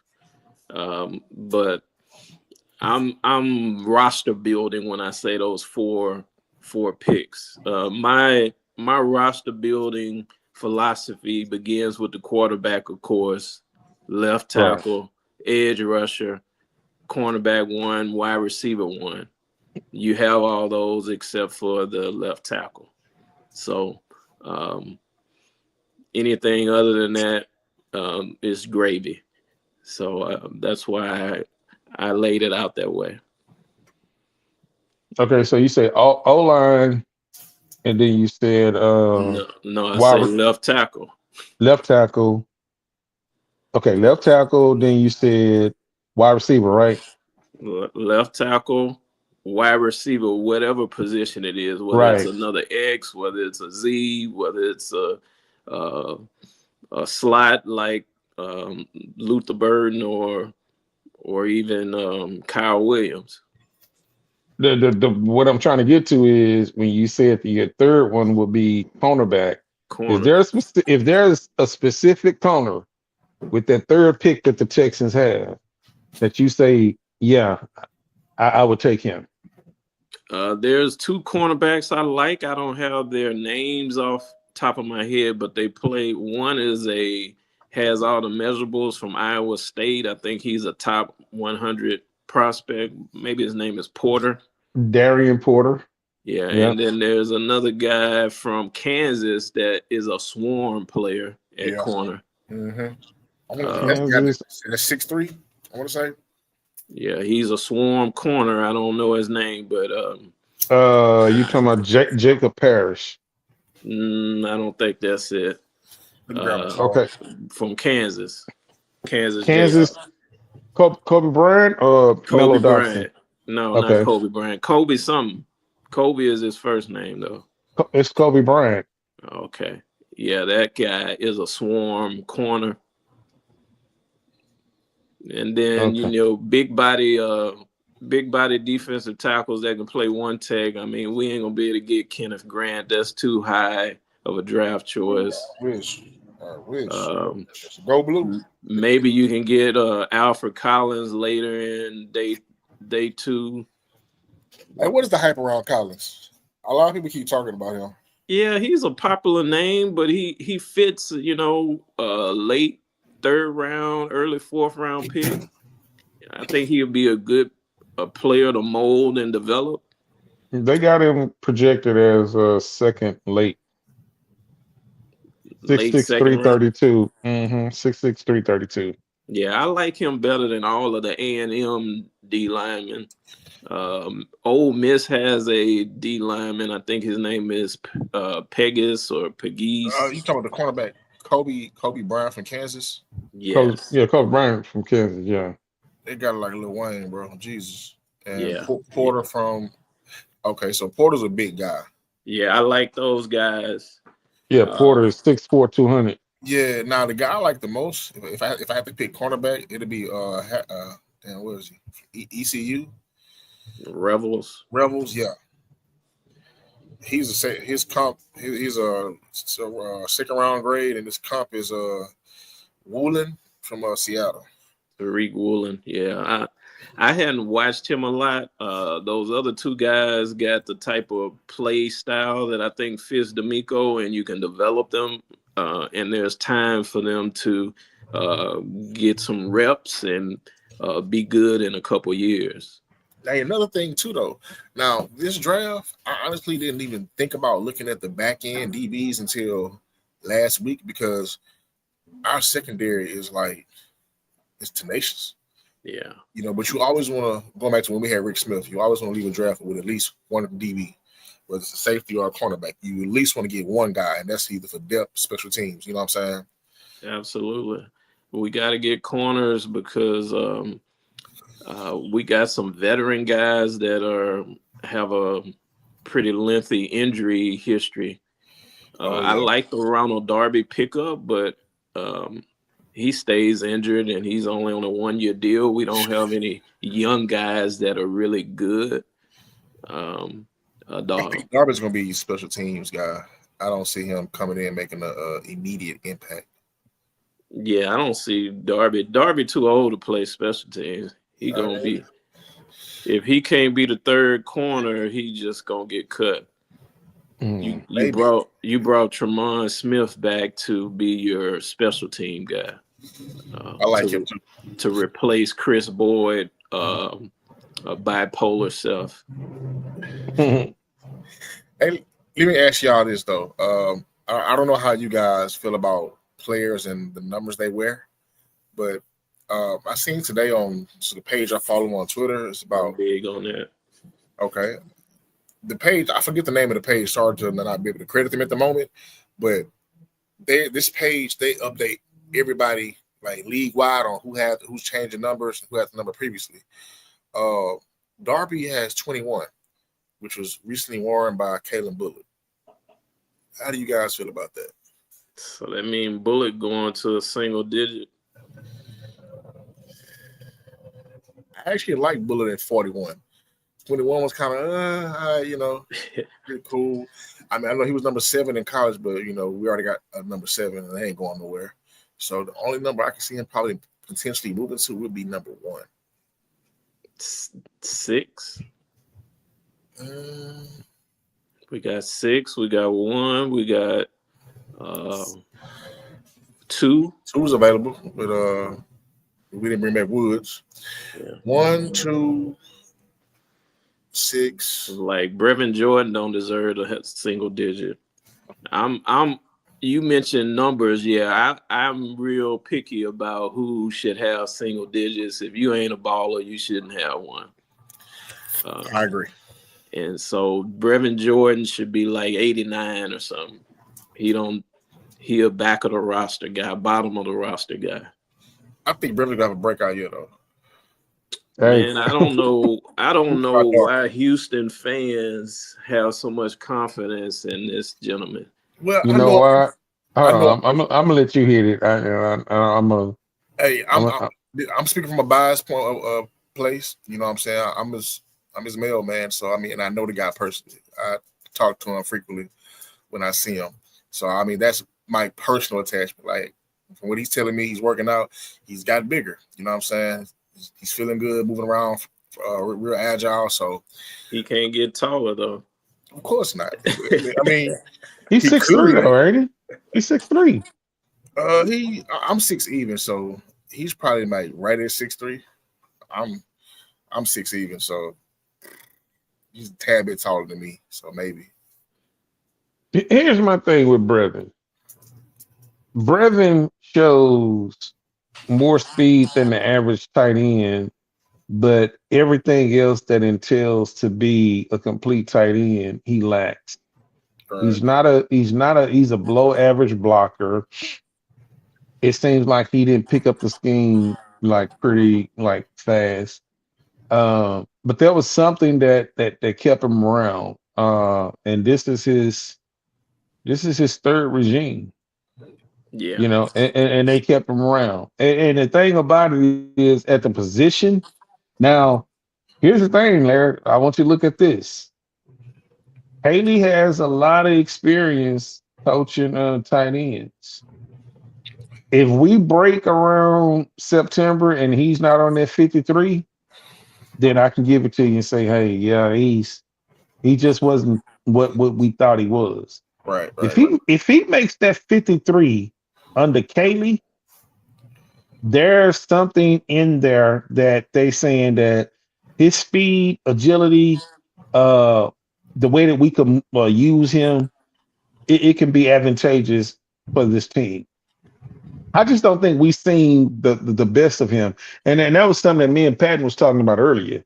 I think a lot of us, this is not you personally, Larry, but I think I see a lot of fans, like when it came to Toro, when it came to we was talking about Hutch, Mitch, somebody else I pointed out, Petrie. If you don't give it to the educated Texan fan within the first 2 years, they're ready to move on and bring somebody else in instead of letting it play out how the contract allows it to play out. First round pick, they give you 5 years to get it right, or it's a failure. Right. Pick 2 to 7, they give you 4. And so that third year, you have that after that third year, it's like, okay, yeah, we see that we can do something with him and we're gonna bring him back. They brought back Brevin on a 1-year deal, probably like for $3 or $4, $5 million.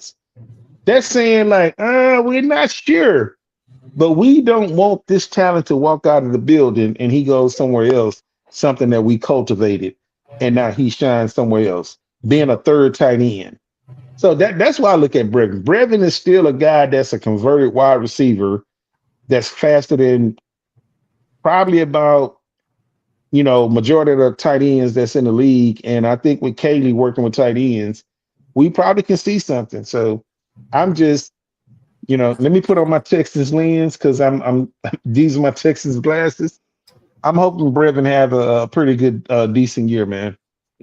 No, I think that's a good, solid take. My point of view on players like Brevin and specifically Brevin is that They are a niche player. He was going to be a tweener and not have the ideal measurables for the position. Thus, you needed to have a specific scheme or plan for him. And to your point, this is the third or fourth offense he's been in and hasn't excelled in any of them. So I would move him out of the way, or to your point, he got speed and agility. Well, let's trade him to a team that uses the H-back like New England or Tennessee I'm gonna tell you, or Arthur Smith. he goes to a Sean Payton. Watch how he shine over there with that type of offense. Yeah, send him over there. We'll take a cornerback from Denver for Brevin Jordan. I just think he's in the way of us developing somebody else. He's been here 5 years. What can he be? We would have seen what he can be. Brevin going on his 4th year, man. Cause stop it. He's going on his 4th year, right? Didn't he come in as with Davis Mills? What was that, 21?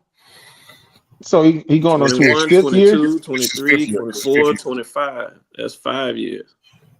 Yeah, so he going into his 5th year. Yeah. He got signed to a 1-year deal because he got hurt last year. He got an extension off of his rookie deal just to see if he can be healthy. Yeah. So I see him nothing more than a camp body at this point. Who are our tight ends? Because we just signed Irv Smith today. We got Irv Smith, Brevin, Schultz, and Dawson. Oh, Jesus. Yeah, right now, Cade is your best tight end. Dalton has to prove that he can give effort when blocking and running routes. His tape last year is just inexcusable for a pro of his caliber. I'll share something with you all on this airlines. My kids go to Fort Bend Christian school. And have D'Amico and half his coaching staff kids go to the school with him. So I see all these coaches all the time. So I want to be fair and not hypercritical. The tight ends coach his daughters are friendly with my daughter. But I'm sure he's watching that film every week of Dalton and just checking his bank account to make sure he got secure safety net, because this dude gonna get him fired for the type of play Dalton puts out on the field. Lord have mercy. Jesus. Yeah, I think if it don't work with Kaylee pretty early, I think Dalton is going to be one of those.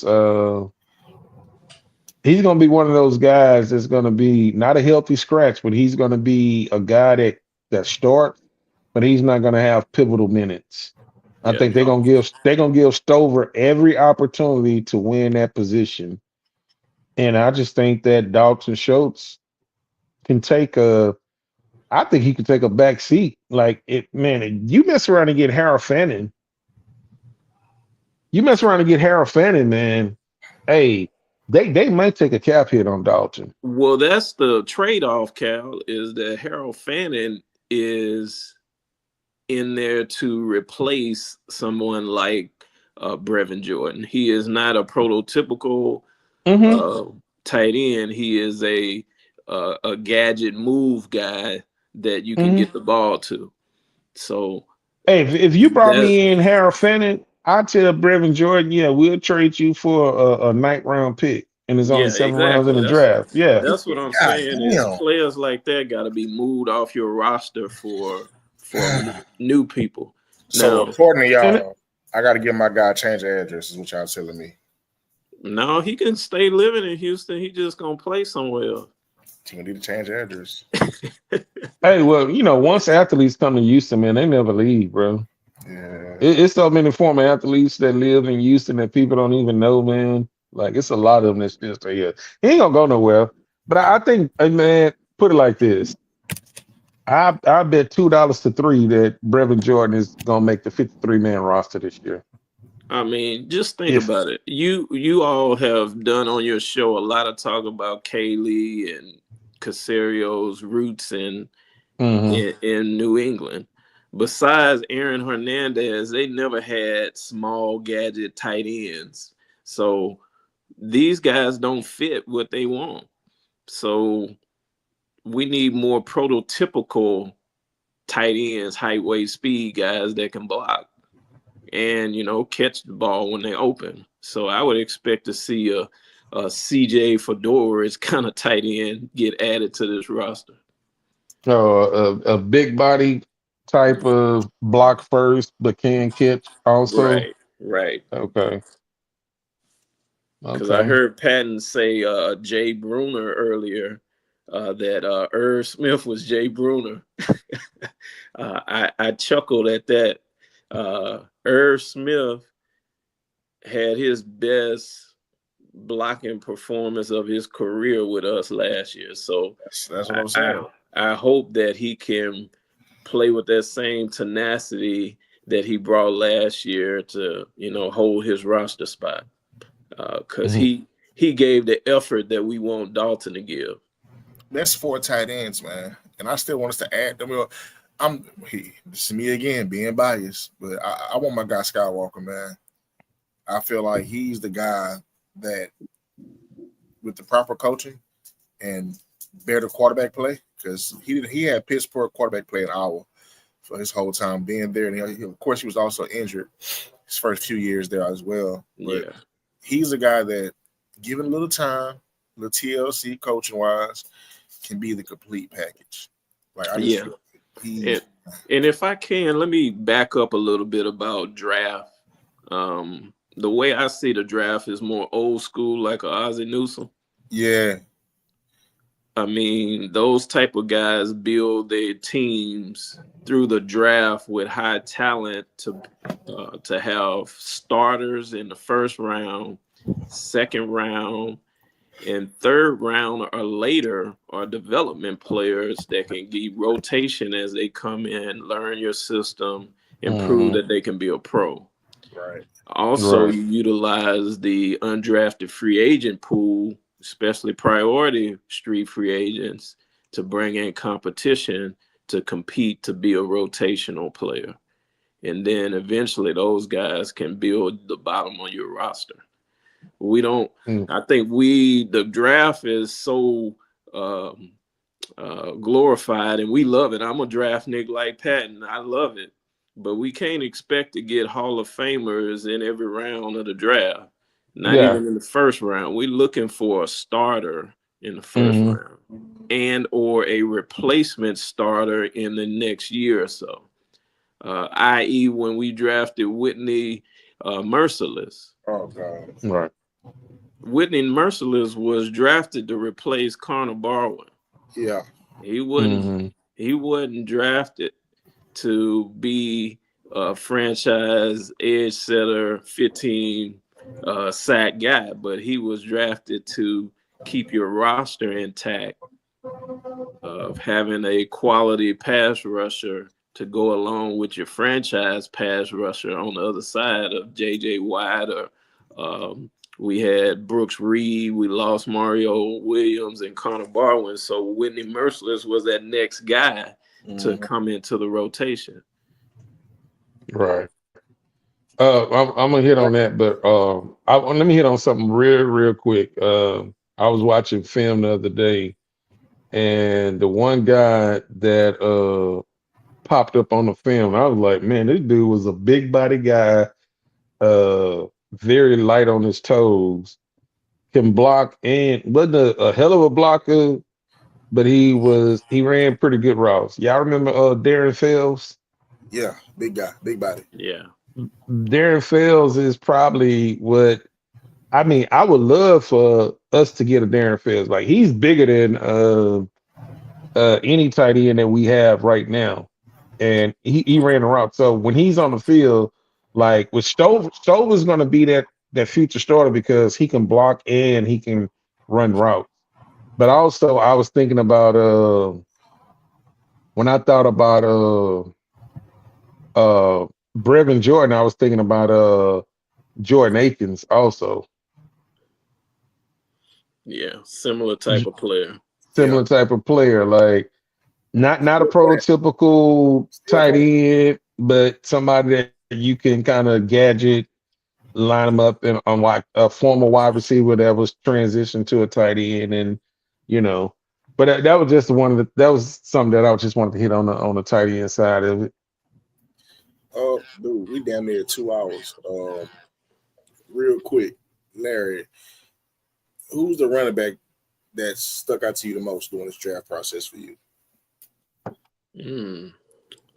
That's a good one. I Or like a lot of let me ask, let me ask lot of you, running back. who would you, if opportunity was given to you, who would you add to the roster from this draft at that position?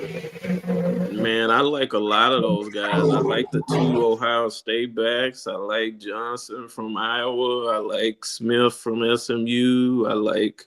Uh, I like the speed of Tootin from Virginia Tech. I like the speed of your guy Edwards from Michigan. Um, any of those guys would make me happy to add them to the roster. Go blue. Uh, Larry, if I already know what your answer gonna be. I already know what Pat because he ain't gonna like this question. But oh at God, 20, if 25, Marion Hampton is on that board, are you just gonna pass him? I almost closed his laptop. Man, hard pass. God damn, dog. He said a hard pass, man. It's not Jeez. easy to pass on him. It's a hard pass. God. No, it's no. I'm saying it wrong. Uh, Oh, I it's easy to pass on him. Yeah, it's easy to pass on him. There's no need for a running back.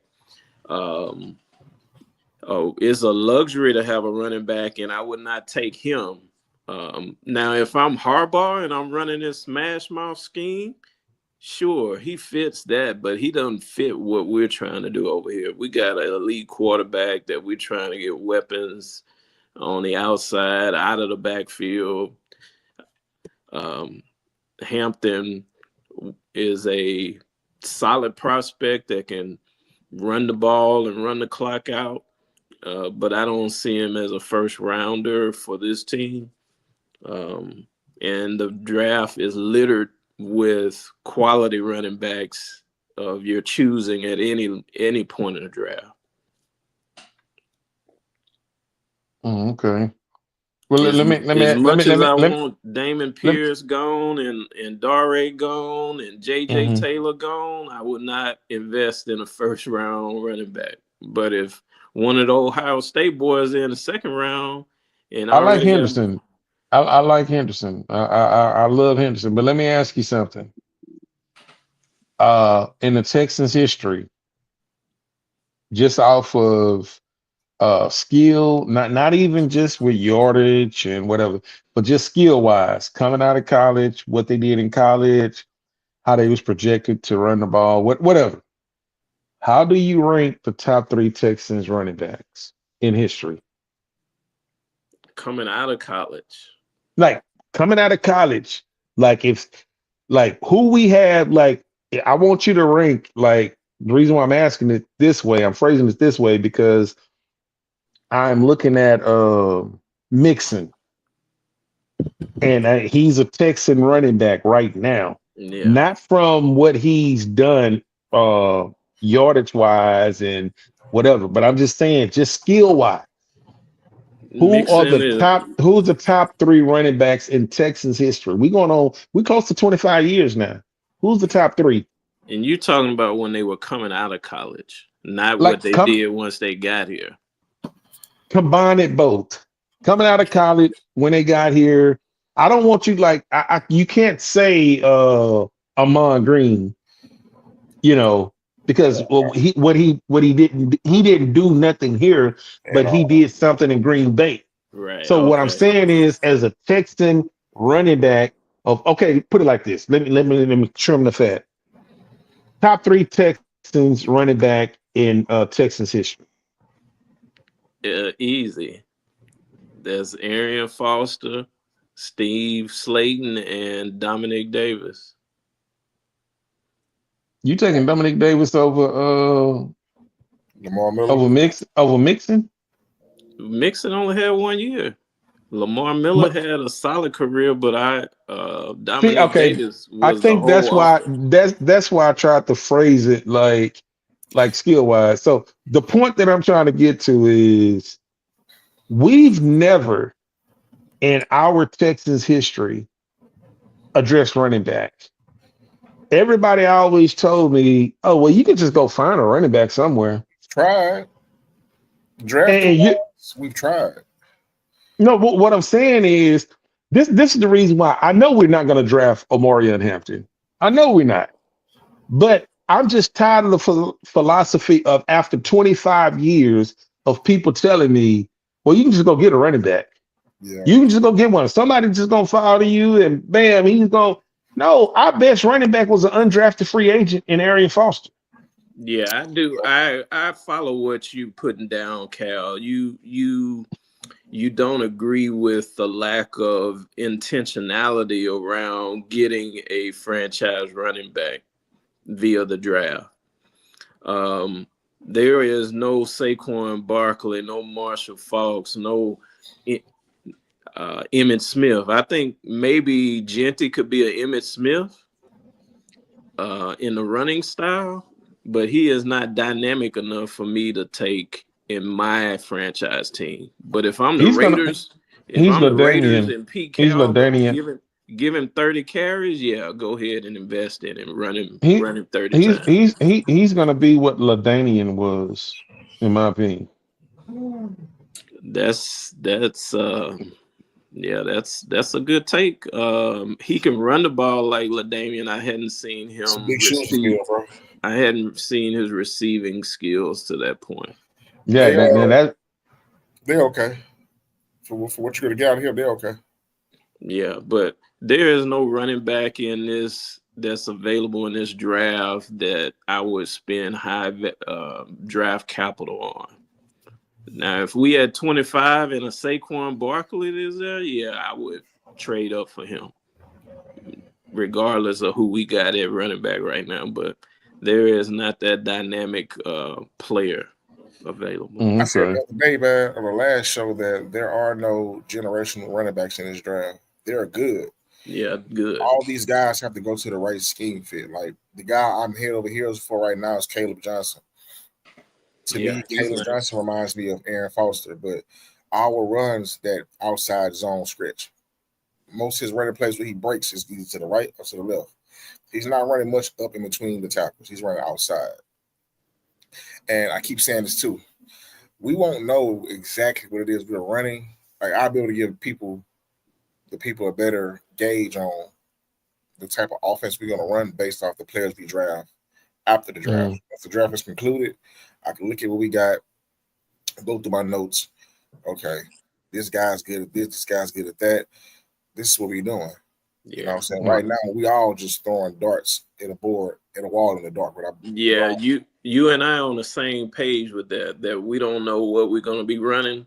Yeah. And that's why I don't like who we chose as the OC, because of that New England stench that's on him, because they want to be secretive about what we're going to run. As a fan, I want to know what we're running so we can build our team in a fashion that's best suited for that system. Right. Slowick may have been a bad play caller, but we knew what system we were running, and we knew what pieces needed to be there, and what pieces fit.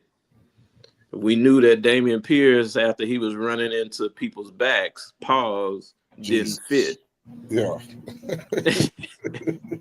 But they kept giving him the ball. Yeah. He had his plays, like the plays where he actually broke. The plays he broke was in New England and Tennessee, I believe. Anytime he had a good play, positive play rushing, it was always power. Yeah. You know what I'm You talking saying? about last year? Yeah. You know the crazy part about Damian Pierce, people thought he had a bad year. Go back and look at his yards per carry. Forget the stats, Cal. His yards per carry was like over 5 yards a carry. With your eyes, this is when you exclude that 93-yard run play too. what your eyes tell you when he get the ball, when he come in the game. I didn't like what I saw, but when I looked at the stats, I was like, okay, I saw something different, but then these numbers are telling me something. But so this is why that he's going to be a Texan next year, because it's going to be a different scheme. And I think the scheme that they're going to run, what we can only think, is going to be probably similar to what he did in Florida that one year. And so he didn't have the vision, the patience, the cutback ability to ride the zone, cut it, and just drive up the field. He didn't have that. He's a guy that like line up, make the hole. We're running power gap scheme and let me go and pick the hole, and I'm a find 4 or 5 yards. Yeah, maybe you need a So fullback in front of him that he can follow.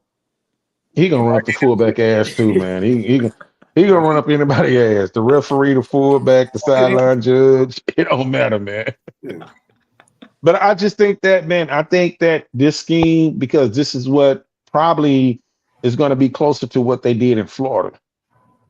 I, He's not going to be I don't think that he's going to be a negative, but once again, we won't know until after the draft. If they don't address running back at all, then they're going to be satisfied with their running back room. That means excuse me, British Cal. Brooks. Uh-huh. That's a big Nick mistake. Cayley should be fired if he is God, yes. diagramming and changing his offense to fit what Damon Pierce No, can do. you're not changing. No, Nick Cayley's offense is going to be what Damon Pierce was used to running. It was the power gap scheme. Mhm. It's not the zone scheme. Zone scheme. This is what made Aaron Foster great.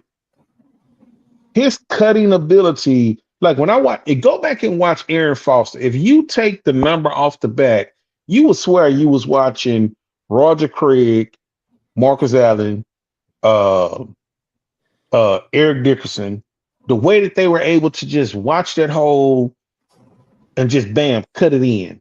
Yeah. Pierce is more of, he's going to ride that wave of the power. And then once that hole opens up, he's still going forward in that wave. He's not cutting back nothing. So he's more of a veer type of, and this is old school shit. This Yeah, is veer versus zone. yeah, beer. Ooh, Veer just goes one way and you ride that wave yeah, and then you just cut it up the field. yeah, Zone is like, bam, I'm riding. Okay, cut up right now, bam. Well, So I Cal don't think brought that, up Bill Yeoman on these yeah, boys. Bill Yeoman, come on, man. Southwest Conference. bro, Southwest Conference. bro, A lot of these guys don't know what that is, man. bro. Listen, hey, I may be the youngest of the bunch, but I'm well educated, bro. Come on, man. Hey, Well, I got these I grades for a reason. I am I am a player centered fan. I love players that do well, get compensated well, Me too. to be a good fit for the organization. Right. But I'm Gotcha. also critical about roster building. And Right. just like you guys, I look at the whole landscape of the league, and Casario is doing a fine job of roster building and management. He is turning over the bottom of the roster. And I think Mm, our Texans fans need to realize that players like getting rid of players like Damian Pierce, um, who we just talked about, Brevin Jordan, hmm QT, Conterio, Kader Holloman, those players, rotating them out for better players is good roster management. We got to move on from those guys. Um, and we've seen him Yeah. move on from the top end with Tunsil a little Mm, a little premature in my opinion, but let's roll with it. You better have a plan that right. hits to replace him. I can agree with that. Don't play with my quarterback like that. But yeah, we at the 2 hour mark, but keep that up there on Cash Style. Uh, Larry, one thing that with general managers and that first 4 year contract deal, anybody that's drafted in the second round get that 4 years. they're going to give that guy that they drafted every opportunity to fail to succeed. They're going to get a longer leash. That's why Patterson and Juice is going to have a long leash. Fisher, anybody that we saw it last year with Mechie, we're going to see it with Hutchinson. Everybody's going to get them because that general manager wants to let everybody know that, hey, I drafted Hudson in the 5th round and look what he did. I drafted Mechie in the 2nd round and, he finally came around, you know. So he's going to get every opportunity to succeed. So when we think that they should move on, look at the mind of a general manager. General manager going to be like, man, we'll ride this thing out for 4 years. And if I think that you have any opportunity to help us, Brevin Jordan, I'm gonna give you a 1-year deal because I don't want to be wrong, man. That goes toward their ego. And let me read this: if Mixon stays healthy, Pierce is a non-factor at backup running back. Nothing changes. Pat, me and you was talking about this earlier. How old is Mixon gonna be? 29. Hey, bro, running backs hit that wall. Mixon got a lot of carries up on his belt. Them days of carrying that ball 25 times a game, 17 games, going deep into the playoffs, I'd rather have Mixon to carry the ball 17 times and have me another running back carry it 8 times and another one carry 5 times. So you definitely need a backup running back that you can alleviate some of that workload on them. I mean, we saw it when Detroit drafted Jamar Gibbs. It ain't like they needed a running back, but they went and got it. Jamar Gibbs, those guys you don't pass up on if available. Yeah, we saw it in Atlanta. Yeah, you don't pass up on them. They had Algiers. Yeah. But you still go and get somebody because I don't want to. If Jamar is there, I don't want to run Jamar 30 times a game. Well, I think he wanted Jamar Gibbs guy. So let's end it on this right here. This would be the perfect way to end it. D'Amico did say, "Hey, we wanted Jamar Gibbs too. What guy in this draft that you guys feel like is not Jamar Gibbs, but at least close enough to Jamar Gibbs?" I'll let Doc go. Who you think, Doc? I don't have one at running back, but I think the receivers we talked about could be that Golden, Burden, Kyle Williams. They could be that type of touchdown playmaker. I think when the way that D'Amico framed it, I think Travion Henderson is the guy. Yeah, I forgot about him. He got the breakaway speed, but 5'10", 440. I don't see him a first rounder though. No, not a first rounder, but a guy that like we can put the ball in his hand, right? Take it to on the screen plays, swing plays, out plays. Like when I see Agumawale coming to the game and they throw him the ball, every single time Agumawale is going to get tackled on the first contact. Not all the time, man. Come on now. Every single time. Give my guy some slack now. He made 99% of the time. 98% of the time, 97. He's a high effort guy. He can kick extra points. Gaining yards with effort, not with talent. Right on. Right. So when you have a Henderson, those are the type of guys that a dump off screen can turn into a 25-yard, explosive play. Mm-hmm. And those are the kind that you want, that I'm able to put him in the game and he is truly accountable. Agumawale is not accountable for any defense. No. Henderson coming in the third down as a third down back is going to be accountable for any linebacker and safety and nickel that's out there. Yeah. So and that's the difference. And what that does is that spreads your offense even wider because linebackers have to fall back into deeper hooks. Safeties have to be more attentive. Yeah, You the know, you D just coordinator is saying, "Hey, watch out for 32. Watch out watch for out for 32." them. Right, right, right. Yep, yep. That's it, man. Yeah, well, thank y'all for having me on, man. This is what we all love to do. Like Yeah. Cal, I'm pretty relatively new to the spaces and all of these podcasts. Texans on 3 and H Town Rundown. Thank y'all for having me on and let me spew a little bit of my Houston Texans fandom in this atmosphere. Hey man, you're always welcome. The door is always open, man. I'm gonna inbox you after we done. I'm gonna give you my number, so whenever you want to chop it up, man. Whenever you got time to come on, hey.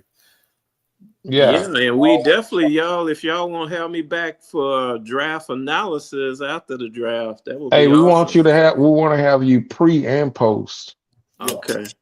Yeah, we Uh, want to have you pre and post. Like I was telling Patton earlier, and we was just you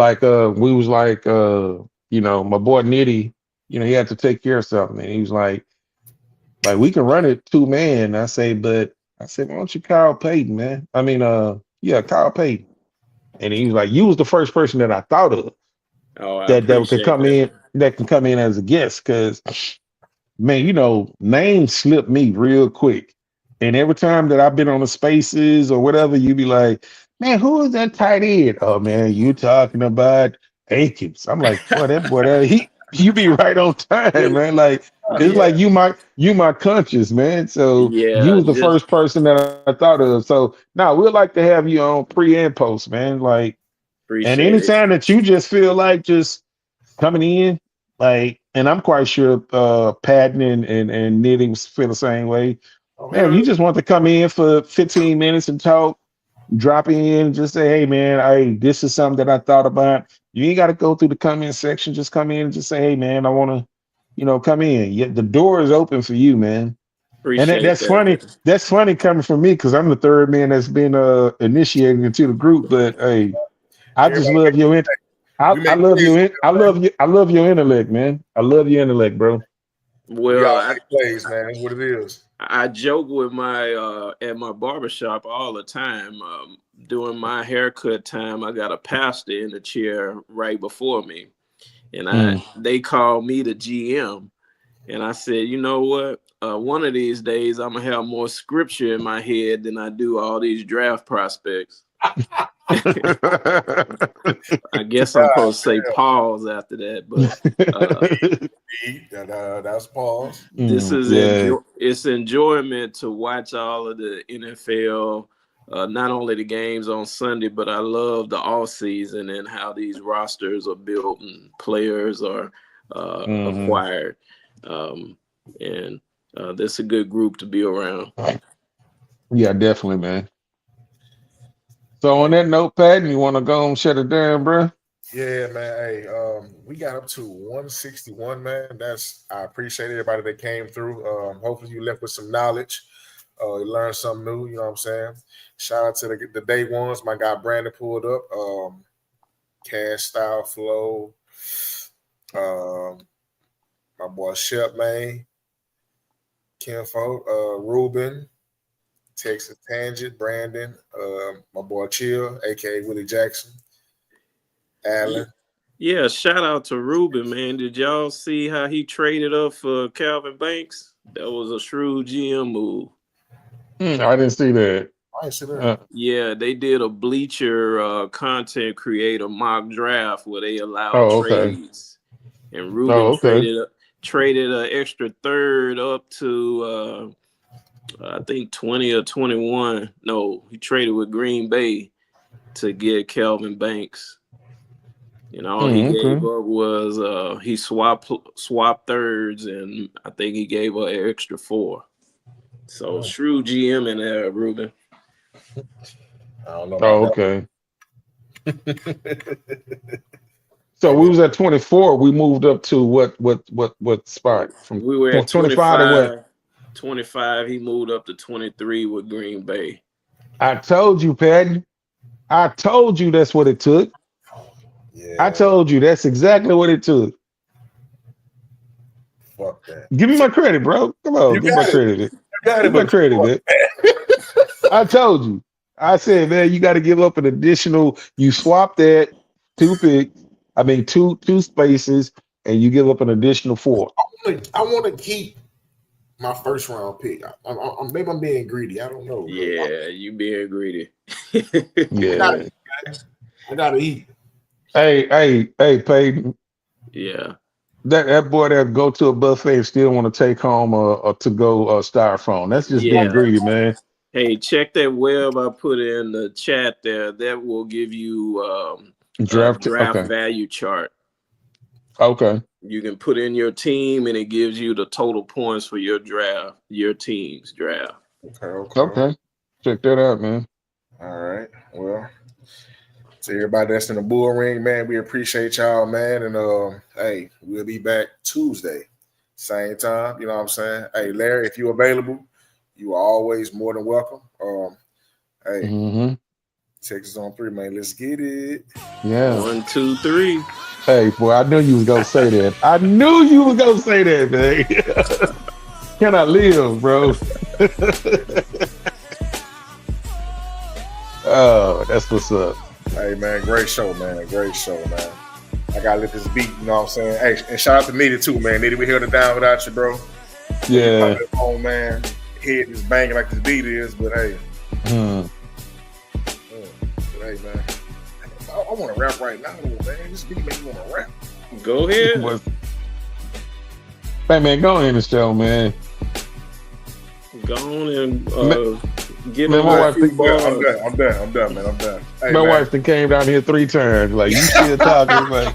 Hey, man, love everybody, man. See y'all Tuesday, man. We out. All right, man. That's what's up.